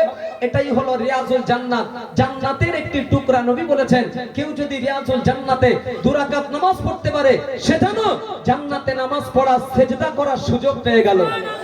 তো আগে যা নিয়ম ছিল যে হাজী সাহেবরা গেলে লাইন দিলে সব রিয়াজুল জান্নাতে ঢোকা যেত, এখন আর সে সুযোগ নেই। এখন সব সফটওয়্যার উঠেছে ভাই। বড় ফোন যদি কাছে না থাকে আর নিয়ম পদ্ধতি যদি জানা না থাকে, মানে মুরব্বী যারাও মোটে পারবে না যদি বিষয়টা জানা না থাকে। একটা সফটওয়্যার ডাউনলোড করে নুসুক বলে একটা সফটওয়্যার, সেটা পারমিশন করে নিতে হয়। তো শুকরিয়া আল্লাহর, মক্কা শরীফ থাকতে থাকতে আমি পারমিশন করে নিয়েছিলাম আমাদের গ্রুপে 26 জন। আমারটা পারমিশন করে নিয়েছিলাম মক্কা থাকতে থাকতে। মদিনা শরীফে গিয়ে নুসুকটা দেখালাম, ঢুকিয়ে দিল রিয়াজুল জান্নাতে। শুকরিয়া আল্লাহ, 2 রাকাত নামাজ পড়লাম। পরের দিনে আরো 25 জনের কাগজ সব আমার ফোনে গেলাম, পুলিশকে দেখাতে হয়, স্ক্যান করে একটা একটা করে সব ঢোকায়। তো 25 জন শেষ, আমার কাগজটা তার নিচে ছিল 26 নম্বর কাগজ, কিন্তু ডেট ফেল হয়েছে। একদিন আগে আমি ঘুরে চলে এসেছি, কিন্তু এত প্রচন্ড গরম সেখানে, রৌদ্রোজ্জার তাপ, ও তারিখ যে ভালো করে দেখবে পুলিশরা দেখতে পারে না, গরমে দাঁড়িয়ে দেখে, তো শুধু কাগজ দেখে ভেবেছে আমিও যাব, আমারও ঢুকিয়ে দিয়েছে। আলহামদুলিল্লাহ, দুবার রিয়াজুল জান্নাতে সুযোগ পেয়েছিলাম। ওই যে উস্তুনে হান্নানা, যে খাজুর গাছ রাসূলুল্লাহর ইন্তেকালের পরে বিরহে যে কেঁদেছিল, চোখের পানি ফেলেছিল, আপনারা শুনেছেন না? একদম উস্তুনে হান্নানার সামনে গিয়ে সেজদা রাখলাম। বাম দিকে রাসূলুল্লাহর মাজার মুকদ্দাস, ডান দিকে রাসূলুল্লাহর মিম্বার যেখানে খুতবা দিতেন। আচ্ছা, ওই যা সেজদা আর আপনাদের জয়রামখালীর মাটিতে যদি সেজদা দিই, এক হবে বলে মনে হয়? বলুন না। যদি জীবনের কোন একটা দোয়া যদি আপনি কবুল করাতে চান, আমি ছোট্ট মানুষ হয়ে বলছি, একবার উমরায় যান কি ফরজ হজে যান, যে জীবনের যে কোনো একটা দোয়া গ্যারান্টি কবুল হবে। তবে ওই জায়গায় গিয়ে কেউ যদি দুনিয়াবি কোনো দোয়া চেয়ে নেয়, আল্লাহ দুনিয়া দেবে, আখিরাত কিন্তু জিরো হবে। বুদ্ধিমানের পরিচয় দুনিয়ার কিছু না চেয়ে আখিরাতের কিছু চেয়ে নেওয়া। কথা ঠিক কিনা? কেন দুনিয়া তো ক্ষণস্থায়ী ভাই, দুনিয়া অর্থ চাইবে, আল্লাহ ভরে দেবে, আখিরাত জিরো, আখিরাত জিরো। যত মানুষ এখানে মজলিসে হাজির দিয়েছেন, নবী দিবসের মাহফিলে যত ব্যক্তি এসেছেন, আল্লাহর কাছে আশাবাদী, ক্ষুদ্রতম এই নবী দিবসের মাহফিলে বসার বিনিময়ে সকলের তাকদীরে একবার হলেও আল্লাহ পাক যেন কাবা বাইতুল্লাহ ঘরের মেহমান আল্লাহ যেন বানিয়ে নেন। বলুন আল্লাহুম্মা আমিন, বলুন আল্লাহুম্মা আমিন। জীবনে একবার হলেও আমার নবী পাকের মাজার মুকদ্দাসের সামনে গিয়ে মদিনাতুল মুনাওয়ারায় আমার নবীকে একবার প্রাণ ভরে সালাম দেওয়ার আল্লাহ যেন সুযোগ করে দেন। বলুন আল্লাহুম্মা আমিন। আল্লাহকে সাক্ষী করে বলছি, কাবা শরীফ যখন চোখে দেখলাম না, আমার কটা বাচ্চা তখন আর মনে নেই। হ্যাঁ, আল্লাহর কাবার এত স্বাদ, এত নিয়ামত আল্লাহর কাবায় ঢেলে দিয়েছেন। আপনি চোখে দেখবেন কি দেখলাম আর কোথায় আসলাম, দুনিয়া আপনার কাছে তুচ্ছ মনে হয়ে যাবে তখন, যে সত্যি আমি দুনিয়ার জগতে আছি না অন্য কোন জগতে। কাবা যখন চোখে দেখবে, যে কাবার থেকে ফিরে এতদিন নামাজ পড়লাম ইক্তাদাইতু বিহাদাল ইমাম বলে, আর সেই কাবা যখন সরাসরি কাবার স্পটে গিয়ে যখন কাবার গেলাপ চোখে পড়বে, দেখবেন যখন, এর থেকে বড় নিয়ামত আর কি হতে পারে? বলুন বলুন। যে নবীকে নিয়ে সারা দুনিয়া পাগল, সেই নবীর মাজারের সামনে গিয়ে যখন সালাম দেবেন, এখন নিজেকে ধরে রাখা যাবে কি? বলেন বলেন, কি শান্তির জায়গা। সোনা বললে ভুল হবে, রূপা বললে ভুল হবে, পৃথিবীর যে কোনো জিনিসের সঙ্গে যদি আপনি তুলনা করেন ভুল হবে। আল্লাহ এত নিয়ামত মক্কা মদিনায় রেখেছেন। আল্লাহর কাছে দোয়া করছি, আল্লাহ আপনাদের সচ্ছলতা ফিরিয়ে দিন, গরিবী হালাত দূর করে দিন। আল্লাহ অর্থে রুজিতে কামাইতে আল্লাহ বরকত দিন, এমন বরকত দিন যে বরকতে টাকা নিয়ে যেন মক্কা মদিনায় আমরা পাড়ি দিতে পারি। বলুন আমিন, জোরে বলুন আমিন, জোরে বলুন আমিন। কথা বলবেন না। আজকের নবী দিবসের মজলিস, ভাইয়া আমি এখান থেকে কিছুদিন পূর্বে আমি গাজীপাড়ায় এসেছিলাম। গাজীপাড়ায় তো বক্তব্য একটা দিয়েছিলাম। কয়েকজন সম্ভবত এখানকার ছিলেন, আসার পরপর দাবি রেখেছেন যে ওই জায়গার একটা বক্তব্য আমি শুনেছিলাম যে আজকে করার জন্য। দাবি সূত্রে আমি বক্তব্যটা করছি। ভাইয়া আজকের নবী দিবসের মজলিস আমি শুরুতে বলেছি যে নবী দিবসের মজলিস আপনারা করেছেন, এসেছেন, বসেছেন। শাহ অলিউল্লাহ মুহাদ্দিস দেহলভী রহমাতুল্লাহ আলাইহি, আমাদেরকে ধ্যান দেবেন, বক্তব্য হচ্ছে। শাহ অলিউল্লাহ মুহাদ্দিস দেহলভী রহমাতুল্লাহ আলাইহি যিনি ছিলেন ভারতবর্ষের একজন বিখ্যাত আলেম, ভারতবর্ষের বিখ্যাত আলেম, এত বড় আলেম যার লিখিত কিতাব না পড়লে মাওলানা হওয়া যায় না। সুবহানাল্লাহ। বাড়ি গিয়ে বলবেন কি? আরেকটু জোরে বলতে হবে, আরেকটু মহব্বতে বলতে হবে। এত বড় আলেম যার লিখিত কিতাব না পড়লে মাওলানা হওয়া যায় না। আরেকটু পরিচয় নেন, এত বড় আলেম শাহ ওলিউল্লাহ মুহাদ্দিস দেহলভী রহমাতুল্লাহ আলাইহি, এত বড় আলেম যার লিখিত কিতাব বিশ্বের আলেমরা পড়ে। সুবহানাল্লাহ। ভারত নয়, বাংলা নয়, এশিয়া মহাদেশ নয়, যার লিখিত কিতাব পুস্তক বিশ্বের আলেমরা ফলো করে, পড়ে। আরেকটু পরিচয় দিচ্ছি, আমাদের ফুরফুরা শরীফের মুজাদ্দিদে জামান আল্লাহ হযরত দাদা হুজুর কিবলা রাহমাতুল্লাহ আলাইহি, আল্লাহ পাক ওনাকে জামানার মুজাদ্দিদ করেছিলেন, যুগ সংস্কারক করেছিলেন। তো ওলিউল্লাহ মুহাদ্দিস দেহলভী হুজুরের পিরিয়ডে ওনার সময়ে আল্লাহ পাক ওনাকেও জামানার মুজাদ্দিদ করেছিলেন। আর একটু জোরে বলবেন না? মানে আমাদের দাদা হুজুর কেবলার যে লকাব, এই কচি ভাই, ও কচি ভাই, সম্মান রেখেই বলছি, নবী দিবসের মজলিস, মজলিসের আদব। ভাই আমার দিকে দেখো, কচি ভাই, আল্লাহ বড় করবে, কথা বলো না, না এটা মজলিসের আদব, কথা বলতে নেই। তো দাদা হুজুর কেবলার যে লকাব আল্লাহ দিয়েছিলেন মুজাদ্দিদ, ওনার সময়ে ওনার পিরিয়ডে ওলিউল্লাহ মুহাদ্দিস দেহলভী রহমাতুল্লাহ আলাইহি উনিও ছিলেন ওনার সময়ের মুজাদ্দিদ। অপরদিকে বেশাক বেশাক বেশাক আল্লাহর ওলি বান্দা ছিলেন। বলুন সুবহানাল্লাহ। তাহলে আগে পরিচয় নেন। এক, আল্লাহর ওলি বান্দা, মস্ত বড় বুজুর্গ বান্দা। দুই, জামানার মুজাদ্দিদ, দাদা হুজুর যে লকাব ওনারও সেই লকাব। তিন, ভারতবর্ষের বিখ্যাত আলেম। চার, এত বড় আলেম যার লিখিত কিতাব না পড়লে মাওলানা হওয়া যায় না।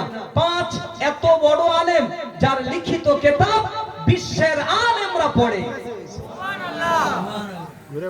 পরিচয়কে দিয়েছে, পরের কথা শুনুন। হুজুরের লিখিত কিতাব থেকে বলছি, প্রত্যেক বছরে এই রবিউল আউয়ালের মাস যখন আসতো না, ওলিউল্লাহ মুহাদ্দিস দেহলভী রহমাতুল্লাহ আলাইহি, এত বড় আলেম জামানার মুজাদ্দিদ যার লিখিত কিতাব না পড়লে মাওলানা হওয়া যায় না। চারটিখানি কথা ভাববেন না।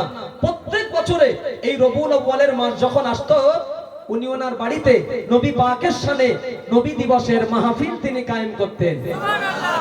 আরেকটু জোরে বলতে হবে। সুবহানাল্লাহ। প্রত্যেক বছরে হুজুর নবী দিবস করতেন, এবং ওই নবী দিবসের মজলিসে মেহমান হিসাবে যারা আসতেন, শ্রোতা হিসাবে, হুজুর কিছু খেতে দিতেন, মুখে হাত ধরতেন। আল্লাহ যদি চায় আজকের দোয়া সওয়াব রেসানির পরপর রাত হলে আপনাদের জন্য মেহমানদারির ব্যবস্থা চলছে। পয়সা পড়ে যে মানে বিরাট ব্যাপার। আর গত বছর তুলেও দিয়ে গেছিলাম, মনে আছে জি? তো হুজুর কিছু খেতে দিতেন, শ্রোতাদের মুখে ধরতেন।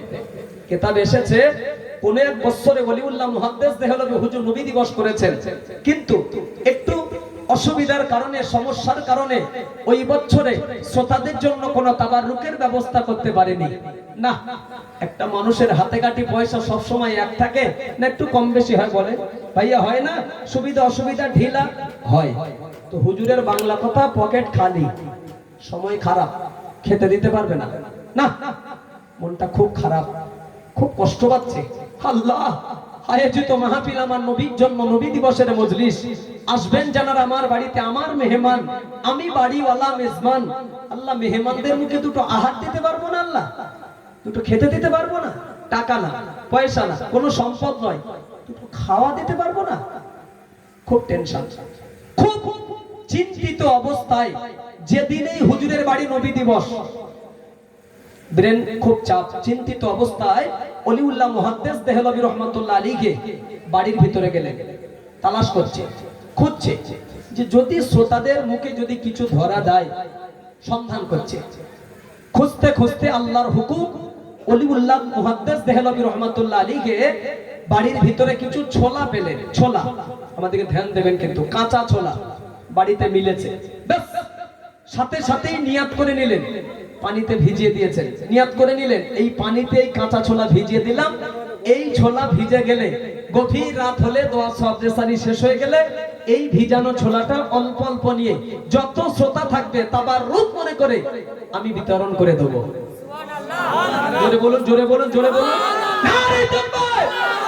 ওটাই বিরিয়ানি, ওটাই খিচুড়ি, ওটাই তাবাররুক, যা ভাববেন তাই। ব্যাস, কিন্তু মনেতে শান্তি লাগছে না ভাই। না, দুটো ছোলা দিলে কি আর মানুষের পেট ভরে? মুরব্বি, ভরবে? গভীর রাত, দোয়া সবরেসানি শেষ, অলিউল্লাহ মুহাদ্দিস দেহলভী রহমাতুল্লাহ আলাইহি ভিজানো ছোলাটা অল্প অল্প নিয়ে যত শ্রোতা ছিলেন তাবাররুক মনে করে হুজুর নিজ হাতে বিতরণ করে দিয়েছেন। শ্রোতাও চলে গেলেন, হুজুরও বাড়ি চলে গেলেন। মজলিস শেষ, বাড়িতে গিয়ে জামানার মুজাদ্দিদ অলিউল্লাহ মুহাদ্দিস দেহলভী রহমাতুল্লাহ আলাইহি আরামের বিছানায় মাথা রেখেছেন, বালিশে, কিন্তু ঘুম আসছে না ভাইয়া। না, তলপাড় হয়ে যাচ্ছে। আল্লাহ, জীবনে এমনটি কোন বছর হয়নি, এত অভাব, নবীর মেহমানদের আমি দুটো ছোলা খেতে দিলাম, এটা কি পেট ভরবে? ঘুমানোর আগ মুহূর্ত পর্যন্ত একটাই টেনশন, একটাই চিন্তা, দুটো ছোলা দিলাম। ভাবতে ভাবতে অলিউল্লাহ মুহাদ্দিস দেহলভী হুজুর ঘুমিয়ে পড়েছেন। আহ, নবী দিবসের মাহফিল, কত গুরুত্ব দেখুন। গভীর রাতে জুমরাত, গভীর রাতে জুমরাত, তাহাজ্জুদের রাতে আল্লাহর ওলি, জামানার মুজাদ্দিদ, ভারতবর্ষের বিখ্যাত আলেম যিনি শাহ অলিউল্লাহ মুহাদ্দিস দেহলভী রহমাতুল্লাহ আলাইহি, গভীর রজনীতে ঘুমন্ত অবস্থায় উনি খবে খবে খবে খবে যেন দেখতে পাচ্ছে, শব্দের মাধ্যমেই যেন জানতে পারছে, বাবাজি, জগতের শ্রেষ্ঠতম নিয়ামত সাইয়্যিদিনা জনাবে মুহাম্মদুর রাসূলুল্লাহ সাল্লাল্লাহু আলাইহি ওয়াসাল্লাম শাহ অলিউল্লাহ মুহাদ্দিস দেহলভী হুজুরের মাথার কাছে বসে আমার নবী পাক ছোলা খাচ্ছে। আরেকটু জোরে বলুন, আরেকটু জোরে বলুন। ও ভাই, আল্লাহর ওলি, জামানার মুজাদ্দিদ, ভারতবর্ষের বিখ্যাত আলেম যিনি অলিউল্লাহ মুহাদ্দিস দেহলভী রহমাতুল্লাহ আলাইহি, ঘুমন্ত অবস্থায় শব্দের মাধ্যম দিয়ে খবের ভিতরে আল্লাহ নবীকে জিজ্ঞাসা করেছিলেন, ইয়া রাসূলুল্লাহ, হাবিবাল্লাহ, আপনি আমার মাথার নিকটে বসে আপনি যে ছোলা খাচ্ছেন, আপনার হাতে যে আমি ছোলা দেখতে পাচ্ছি, ইয়া রাসূলুল্লাহ, হাবিবাল্লাহ, আপনি কি বলবেন এই ছোলাটা আপনি পেলেন কোথায়? আল্লাহ নবী বললেন, বাবা, ও বাবা, অলিউল্লাহ মুহাদ্দিস দেহলভী, তুমি জানো না আমি নবী, আমার মহব্বতে তুমি তোমার বাড়িতে নবী দিবসের মজলিস পালন করেছো বাবা। ও বাবা অলিউল্লাহ, তবে শ্রোতাদের জন্য পেট ভরে তাবাররুকের কিছু ব্যবস্থা করতে পারোনি, তবে মজলিসের শেষে ভিজানো ছোলাটা নিয়ে তাবাররুক মনে করে মজলিস শেষ হওয়ার সাথে সাথে তুমি যখন বিতরণ করে দিচ্ছিলে, ও বাবা অলিউল্লাহ, তুমি জানো না আমি রাসূলুল্লাহ শ্রোতাদের মজলিসে বসে তোমার বিতরণ করা ছোলাটা আমি রাসূলুল্লাহ ধরেছিলাম। নারায়ে তাকবীর, আওয়াজ আওয়াজ মানায় না, নারাই তাকবীর, আরো জোরে দেন নারাই তাকবীর। ভাববেন না, ভাববেন না নবী দিবসের মজলিস কায়েম করে এসেছি বসেছি অল্প কিছু মানুষ, চট করে যেন এমনটি ভাববেন না যে নবী দিবসের মজলিস দিয়ে মানুষ আমরা শুধু এখানে আসি বসি হাজির থাকি, চট করে এমনটি যেন ভাববেন না। আহলে সুন্নাত ওয়াল জামাআতের আকীদার কথা, বিশ্বাসের কথা বলছি। এই ধরনের নবী দিবসের মজলিসগুলোতে মানুষ আমরা শুধু আসি বসি হাজির থাকি এমনটি নয়, বরং এই নবী দিবসের মজলিসে রূহানি হালাতে আল্লাহ নবী হাজির হতে পারে। বলুন ইনশাআল্লাহ, বলুন ইনশাআল্লাহ। যদি বলেন কেমন, আল্লাহ চোখ দিয়েছে, খুলে দেখে নেন ভাইয়া, ঝগড়ার কোনো জায়গা নেই। ওলিউল্লাহ মুহাদ্দিস দেহলভী হুজুর নবী দিবস করেছেন, মাহফিল দিয়েছেন রবিউল আউয়ালের চাঁদে, খেতে দিয়েছেন শ্রোতাদের ছোলা রুহানি হালাতে। আল্লাহ রাসূল হাত পেতে ওই তাবাররুক ছোলা গ্রহণ করেছিলেন, ধরেছিলেন। এজন্য বললাম আহলে সুন্নাত ওয়াল জামাআতের আকীদার কথা, বিশ্বাসের কথা, এই ধরনের নবী দিবসের মাহফিলগুলোতে রুহানি হালাতে আল্লাহ নবী হাজির হতে পারেন। বলুন ইনশাআল্লাহ। দুই, আরেকটা তথ্য আপনাকে শোনাচ্ছি, কথা বলবেন না, নীরব হন। অনেকেই দরবারে ফুরফুরা শরীফে আমরা অনেকে যাই, সেটি ইসালে সওয়াবের তারিখ যখন আসে 21, 22, 23 ফাল্গুন, ঐতিহাসিক যে ইসালে সওয়াব ফুরফুরার মাটিতে হয়, অনেকেই আমরা পীরের দরবার মনে করে যাই। কি মুরব্বি যাওয়া হয় তো নাকি? যাই। ওই যা জলসা, এটি দাদা হুজুর কেবলার ইন্তেকালের পরে শুরু হয়নি। আমি কিন্তু দাদা হুজুরের ওয়াজ আজকে করতে আসিনি, নবী দিবসের মাহফিল আমি জানি। তবে রুহানি হালাতে এই মজলিসে নবী হাজির হতে পারেন কি পারেন না, আর একটা নজির দিচ্ছি, ঠিক আছে তো? তো দাদা হুজুর কেবলা হায়াতে বেঁচে থাকা অবস্থায় ফুরফুরা জলসা কিন্তু শুরু হয়েছে 21, 22, 23 ফাল্গুন, হুজুরের রেখে দেওয়া ডেট। তো ছোট আকারের হতো, সময় যত যাচ্ছে, সাল যত ঘুরছে, লক্ষ লক্ষ একটা মানুষের সমাগম, এটা সময়ের উপরে ভিত্তি করে হয়। তো হুজুর হায়াতে বেঁচে আছেন, আমি দাদা হুজুরের কথা বলছি, বেঁচে আছেন। 21, 22, 23 ফাল্গুন ইসালে সওয়াবের তারিখ এসে গেল, ডেট এসে গেল। আর ওই তিন দিন ঐতিহাসিক জলসায় বাদ মাগরিব জিকিরের মাহফিল করবেন আমাদের পীর ও মুর্শিদ মুজাদ্দিদে জামান আলা হযরত দাদা হুজুর কেবলা রহমাতুল্লাহ আলাইহি। 3 দিন জিকিরের মাহফিল করবেন। জিকির করা হয়ে গেলে পরের বক্তা হিসেবে যিনি উঠবেন, ওয়াজ করবেন, বসিরহাটের আল্লামা রুহুল আমিন সাহেব রহমাতুল্লাহ আলাইহি, উনি দ্বিতীয় বক্তা, দাদা হুজুরের পরে ওয়াজ করবেন। আচ্ছা, এই জায়গায় একটা কথা বলেন চট করে, দাদা হুজুর কেবলার পরে ওয়াজ করবেন বসিরহাটের আল্লামা রুহুল আমিন সাহেব হুজুর। আপনাদের কি মনে হচ্ছে খুব চুনোপুটি আলেন? হ্যাঁ না। আচ্ছা, আজকে ধরলাম আমি 8টায় উঠলাম, 10টায় নেমে যাবো, আজকে আমার টাইম। এই 10টায় কোন বক্তা দিলে স্টেজ ধরে রাখা যাবে বা মজলিস টিকে থাকবে? আচ্ছা, কর্তৃপক্ষ বা কমিটি যারা, তারা একটা সিদ্ধান্ত টানে না? হ্যাঁ, বক্তার পরে বক্তা যদি সাজানো না হয়, ময়দানে মাছি ওড়ে, ময়দানে। হ্যাঁ, শ্রোতাদের ধরে রাখার একটা ব্যাপার আছে, বক্তার পর বক্তা সাজানোর ব্যাপার আছে। তো দাদা হুজুর কেবলা জিকির করে নেমে যাবেন, পরের বক্তা হিসাবে উঠবেন বসিরহাটের আল্লামা রুহুল আমিন সাহেব হুজুর। খুব চুনোপুটি আলেম ভাবছেন? সময় শর্ট, এক কলি বলছি, বুঝে যাবেন, এক কলি। বসিরহাটের আল্লামা রুহুল আমিন সাহেব রহমাতুল্লাহ আলাইহি সম্পর্কে দাদা হুজুর কেবলা বলে গিয়েছেন, বসিরহাটের বড় মাওলানা আল্লামা রুহুল আমিন সাহেব রহমাতুল্লাহ আলাইহি, উনি হলেন ইলমের দুনিয়া, ইলমের সাগর, উনি হলেন ইলমের দুনিয়া, ইলমের সাগর। ওই দরিয়ার, ওই সাগরের জায়গা দখল আমার মেদো সন্তান আবু জাফর, যাকে বাংলা আসামের মুফতি আজম বলা হতো, মেজো হুজুর কেবলাকে। জানেন কি জ্ঞান আল্লাহ দিয়েছিলেন?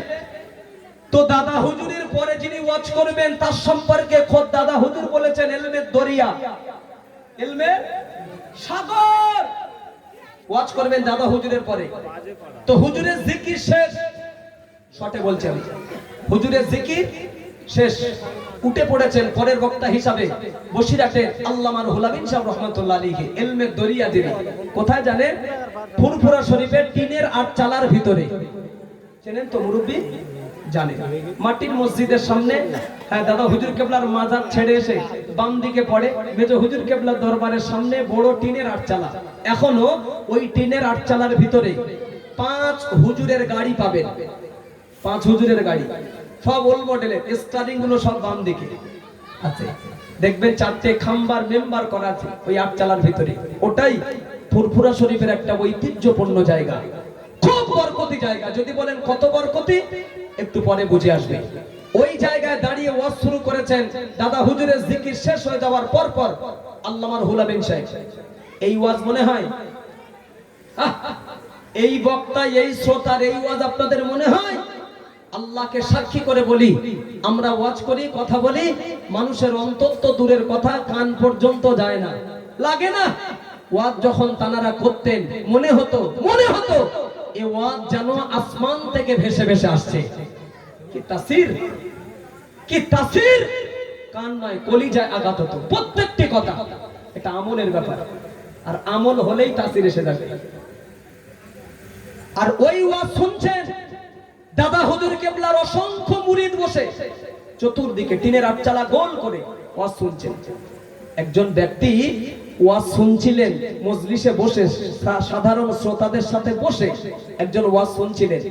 সাধারণ মানুষ নন, দাদা হুজুর কেবলার একজন বিখ্যাত খলিফা, জবরদস্ত একজন আলেম, বাড়ি বাংলাদেশে, মাওলানা নেসারউদ্দিন আহমেদ রহমাতুল্লাহ আলাইহি। নামটা মনে রাখবেন। কি নাম বললাম? নেসারউদ্দিন আহমেদ রহমাতুল্লাহ আলাইহি, বাংলাদেশে বাড়ি। দাদা হুজুরের জীবনী পড়বেন, যত খলিফা আছে ওনার নামটাও পাবেন, উনিও খলিফা। তো পীর ভাই ওয়াজ করছেন, উনি হেই কর্নারে বসে বসে পীর ভাইয়ের ওয়াজ শুনছেন। দুজনেই দাদা হুজুরের খলিফা, বুঝতে দিচ্ছে না, শ্রোতাদের সাথে বসে ওয়াজ শুনছেন এক ধ্যানে। বসিরাটির আল্লামা রুহুল আমিন সাহেব রহমাতুল্লাহ আলাইহি, ও বাবাজি, টিনের আটচালার ভিতরে দাঁড়িয়ে এত সুন্দর করে কোরআন হাদিস দিয়ে ওয়াজ নসিহত করছেন। ওই ওয়াজ নসিহত মাওলানা নেসারউদ্দিন আহমেদ রহমাতুল্লাহ আলাইহি শ্রোতাদের সাথে বসে এক মনে এক ধ্যানে উনি ওয়াজ শুনছিলেন। ওয়াজ শুনতে শুনতে শুনতে শুনতে শুনতে শুনতে হঠাৎ করে মাওলানা নেসারউদ্দিন আহমেদ রহমাতুল্লাহ আলাইহি হঠাৎ করে শ্রোতাদেরকে লক্ষ্য করে বলে উঠেছিলেন, বাবারা বাবারা বাবারা, ও বাবারা, দাঁড়িয়ে যান, দাঁড়িয়ে যান, আর বসে থাকবেন না বাবারা, দাঁড়িয়ে যান। আমি মাওলানা নেসারউদ্দিন, আমি আমার চমড়ার চোখে দেখতে পাচ্ছি। চোখ যদি আল্লাহ তোমাদের দিয়ে থাকে গো বাবারা, অন্তরের চোখটা একটা বার জ্বালিয়ে দেখে নাও। বসিরাটের আল্লামা রুহুল আমিন সাহেব টিনের আটচালায় দাঁড়িয়ে এত সুন্দর করে কোরআন হাদিস দিয়ে ওয়াজ নসিহত করছে। ওই ওয়াজ নসিহত শোনার জন্য আমি আমার চামড়ার চোখে দেখতে পাচ্ছি। ও বাবারা, আল্লাহ যদি অন্তরের চোখ জ্বালিয়ে থাকে, জ্বালিয়ে দেখেলা দেখেলা দেখেলা। বসিরাটের আল্লামা রুহুল আমিন সাহেব যে ওয়াজ করছে, ওই ওয়াজ নসিহত শোনার জন্য আল্লাহর নবী মদিনার জমিনে আর থাকতে পারেনি গো। আল্লাহর নবী মদিনার জমিন ছেড়ে দিয়ে রুহানি খালাতে ফুরফুরার জমিনে হাজির হয়ে গিয়েছে। ও বাবারা, আল্লাহ যদি অন্তরের চোখ দিয়ে থাকে, জ্বালিয়ে দেখে না, দেরি করো না বাবারা। আমার নবী এসেছেন ফুরফুরার মাটিতে, তবে নবী একা আসেননি, আমার নবী পাকের সঙ্গে বিশিষ্ট 5 জন সাহাবা এসেছে। সাহাবী আবু বকর রাদিয়াল্লাহু আনহু, হযরত ওমর রাদিয়াল্লাহু আনহু, হযরত উসমান রাদিয়াল্লাহু আনহু, হযরত আলী রাদিয়াল্লাহু আনহু। এই 4 জন ব্যতীত, 4 জন ছাড়া আমার নবী পাকের সঙ্গে আর একজন সাহাবী এসেছে, যিনি হলেন মদিনার মসজিদে নববী শরীফের মুয়াজ্জিন, নাম হলো হযরত বিলাল। এই 5 জন সাহাবাকে নিয়ে আল্লাহর নবী রুহানি খানাতে ফুরফুরার জমিনে হাজির হয়ে গিয়েছে। নারায়ে তাকবীর, জোরে দেন নারায়ে তাকবীর। দুটো তো আপনাকে দিলাম, ওয়াজটা শেষ করলাম। কেন সমাজে দলমতের মানুষ তো অভাব নেই। এই মুহূর্তে কেউ যদি মজলিস থেকে বলে, ভাইয়া আপনি যে তথ্যটা দিলেন, এটা বুখারী শরীফের কত নম্বর হাদিসে আছে, বা মুসলিম শরীফ, আবু দাউদ শরীফ, আমি জবাব কি দেবো? বলে আর এই তথ্য, এই ঘটনা বুখারী শরীফ, মুসলিম শরীফ, আবু দাউদ শরীফ, তিরমিজি শরীফ, নাসাই শরীফ, ইবনে মাজাহ, শরীয়তের সহিহ কিতাব, বিজ্ঞ কিতাব যে 6টা, এই তথ্য, এই ঘটনাও কিতাবে আসতে যাবে কেন জি? আল্লাহ সেই অন্তরের চোখ যাদের দিয়েছিলেন, অন্তরের চোখ, ওই চোখ জ্বালিয়ে মাওলানা নেসারউদ্দিন আহমেদ বলছেন, আমি আমার অন্তরের চোখ জ্বালিয়ে আল্লাহ রাসূলকে রুহানি হালাতে ফুরফুরার মাটিতে আমি আমার চোখে আসতে দেখেছি। তো হুজুরের লিখিত কিতাব পড়েছি, সেই তথ্যই আপনাকে দিচ্ছি জি, যে রুহানি হালাতে এই মজলিসে নবী আসতে পারে। দুটো তথ্য দিলাম। এবারে 2 নম্বর কথা বলছি, নবী যেমন আসে এই মজলিসে। দ্বিতীয় কথা বলছি, ধ্যান রাখবেন, ফ্যানটা বন্ধ করবেন না। অগণিত নেককার জিন যত আছে, অগণিত নেককার জিনেরাও এসে এই ধরনের মজলিসগুলোতে তানারাও বসে যায়। জোরে বলুন, জোরে বলুন। অগণিত নেককার জিনেরা এসে বসে এই মজলিসে। 3, এটাও বলছি, বুজুর্গানে দিন যারা, খাঁটি আল্লাহর ওলি যারা, মাহবুব যারা, তানারাও এসে এই ধরনের মজলিসগুলোর চতুর্দিকে রুহানি হালাতে ঘোরাফেরা করে। জোরে বলেন না, জোরে বলেন সুবহানাল্লাহ। তবে প্রত্যেকটি কথা যদি আহলে সুন্নাত ওয়াল জামাতের আকীদার মানুষ যদি আপনি হন, তাহলে আমার কথাগুলো অন্তরে জায়গা পাবে। নবী আসে এই মজলিসে, নেককার জিন এসে বসে। 3 নম্বর কথা বলেছি, আল্লাহর ওলি বুজুর্গানে দিন যারা, তারাও ঘোরাফেরা করে। যদি বলেন কেমন, ছোট্ট আরেকটা নজির দিচ্ছি, শোনেন। যে আল্লামা রুহুল আমিন সাহেব হুজুরের ওয়াজ শোনার জন্য একটু আগে বললাম, নবী মদিনার জমিন ছেড়ে এসেছিলেন ফুরফুরার মাটিতে, বললাম না? ওই আল্লামা রুহুল আমিন সাহেব হুজুরের দরবারে ইসালে সওয়াব হয়, দরবারে জলসা হয়। আগে হয় বসিরহাট, দ্বিতীয় হয় ফুরফুরা, সব ফাল্গুন মাসে। 13, 14, 15 ফাল্গুন ঐতিহাসিক মাহফিল বসিরহাট দরবারে। 21, 22, 23 ফাল্গুন হয় ফুরফুরা শরীফে। তো হুজুর হায়াতে বেঁচে নেই, আমি দাদা হুজুরের কথা বলছি, এই আল্লামা রুহুল আমিন সাহেব হুজুরের কথা বলছি, হায়াতে বেঁচে নেই, ইন্তেকাল হয়ে কবরের মাটিতে চলে গিয়েছেন। দরবারে বসিরহাটে ইসালে সওয়াব হচ্ছে 13, 14, 15 ফাল্গুন। ওই ইসালে সওয়াবে একজন এসেছেন, বা প্রত্যেক বছরে আসতেন একজন ব্যক্তি, বাড়ি বাংলাদেশে, মাওলানা ফজলুল কারীম রহমাতুল্লাহ আলাইহি। উনি আল্লামা রুহুল আমিন সাহেব হুজুরের একজন খলিফা। তো পীরের দরবারে জলসা হতো বলে বাংলাদেশ থেকে বসিরহাটে ইসালে সওয়াবে আসতেন, পীরের দরবারে এসে হাজির দিতেন। যে ব্যক্তিটার কথা বলছি না, ফজলুল কারীম, আল্লামা রুহুল আমিন সাহেব হুজুর তাকে সুফি সাহেব বলে ডাকতেন। এত আধ্যাত্মিক জগতের মানুষ তিনি। আপনি সারাদিন অন্যায় করে, ভুল করে সুফি সাহেব হুজুরের সামনে যদি যান, হুজুর নোট করে করে বলে দিতেন, এ বাবা, তুমি আজকে সকাল থেকে সন্ধ্যা পর্যন্ত এই এই গুনার কাজটা করেছো। সুবহানাল্লাহ, আসতে বলবেন না, জোরে। হ্যাঁ, কবান্ডিল বিড়ি টানবেন, সারাদিন টানুন, টেনে হুজুরের সামনে যাবেন, নোট করে করে সুফি সাহেব হুজুর বলে দিতেন। আর সারাদিন এত বান্ডিল বিড়ি টেনেছে, সুদের টাকা ধার নেবেন, কত টাকা কার কাছ থেকে নেবেন, নিয়ে হুজুরের সামনে যাবে, নোট করে করে হুজুর বলে দিতেন। কি জীবন তানাদের গো। তো ওই ফজলুল কারীম পীরের দরবারে জলসা হতো বলে উনি আসতেন বাংলাদেশ থেকে বসিরহাটে। এসে পায়েতে কোনোদিন জুতা পরতেন না। আল্লাহর ওলিরা ঘোরে না ঘোরে না রুহানি হালাতে দেখুন, পায়েতে জুতা পরতো না, থাকতো জুতা, কিন্তু প্যাকেটে করে রেখে খালি পায়ে ঘুরতেন। কোথাও বা কাদা, কোথাও বা ময়লা, কোথাও বা ধুলা সুফি সাহেব হুজুরের পায়েতে লাগতো। বলা হতো, সুফি সাহেব হুজুর, কাছে তো আপনার জুতা রয়েছে, না থাকলে ভিন্ন কথা, রয়েছে জুতা, কিন্তু আপনি পায়েতে না পরে খালি পায়ে ঘোরে, দেখতে খারাপ লাগে, আপনি জুতাটা পরে নেন, বলা হতো। বসিরহাটের আল্লামা রুহুল আমিন সাহেব রহমাতুল্লাহ আলাইহির খলিফা মাওলানা ফজলুল কারীম রহমাতুল্লাহ আলাইহি ওই সময় বলে উঠেছিলেন, বাবারা, বাবারা, ও বাবারা, তাহলে সেই অন্তরের চোখ এখনো আল্লাহ তোমাদের জ্বালিয়ে দেয়নি গো। অন্তরের চোখ যদি তোমাদের জ্বলে যেত, এই কথাটা তোমাদের মুখে আসতো না। ও বাবারা, আমার কাছে তো জুতা রয়েছে আমি জানি, তবে পায়েতে পরিধান না করি খালি পায়ে ইসালে সওয়াবে কেন ঘোরাফেরা করি জানো? ও বাবারা, আমি বাংলাদেশ থেকে যতবার বসিরহাটের ইসালে সওয়াবে আমি আসি, আসার পর পর আমি আমার চামড়ার চোখে আমি দেখতে পাই, অন্তরের চোখ জ্বালিয়ে দেখতে পাই, আমার পীর ও মুর্শিদ বসিরহাটের আল্লামা রুহুল আমিন সাহেব হুজুর এই জলসার চতুর্দিকে ঘোরাফেরা করে।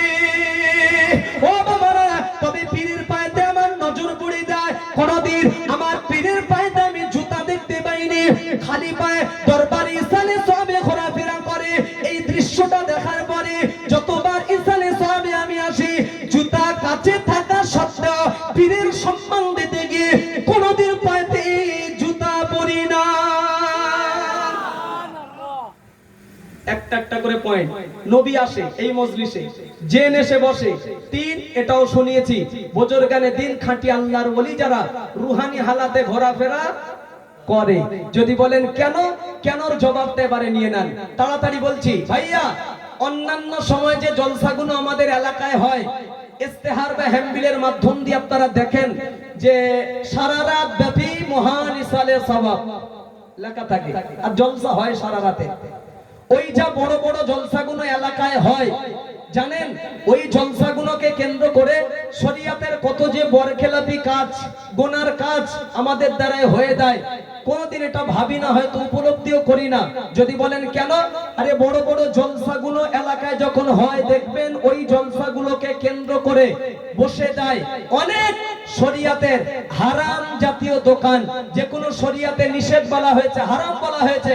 যদি বলেন কেমন, দেখবেন খেলনার দোকান, পুতুলের দোকান, ছাপের দোকান, পাশাপাশি নারী পুরুষের একটা আনাগোনা, যুবক যুবতীদের একটা হুড়োহুড়ি শুরু হয়ে যায়। এজন্য বলতে পারি বড় বড় জলসাগুলোকে সাইড করে রেখে দিয়ে নবী দিবসের মাহফিলগুলোকে সামনে রেখে বলতে পারি, আল্লাহ যদি চায় আল্লাহর অপরন্ত রহমত নবী দিবসের মাহফিলগুলোর উপরে নাজিল হবে। যদি খেলনার দোকান, পুতুলের দোকান, ছাপের দোকান আর নারী পুরুষের আনাগোনা যদি শুরু হয়ে যায়, হুড়োহুড়ি যদি শুরু হয়ে যায়, এবার এটাও বলছি নবীও আসবে না, জিনও আসবে না, আল্লাহর ওলিরাও সেখানে থাকবে না। যদি শরীয়তে বরখেলাপি কাজ হয়ে যায়, হারাম জাতীয় কাজ হয়ে যায়, সব পানিতে পড়বে, সব পানিতে পড়বে। যদি শরীয়তের হারাম জাতীয় পাপের কাজ, গুনার কাজ না যদি হয়, আল্লাহর অপরন্ত রহমত নাজিল হবে। এই শরীয়তের বরখেলাপি কাজ, হারাম জাতীয় কাজ করলে কি হয়, তার ছোট্ট একটা দৃষ্টান্ত দিয়ে ওয়াজ ব্যাগে ফিরে যাব।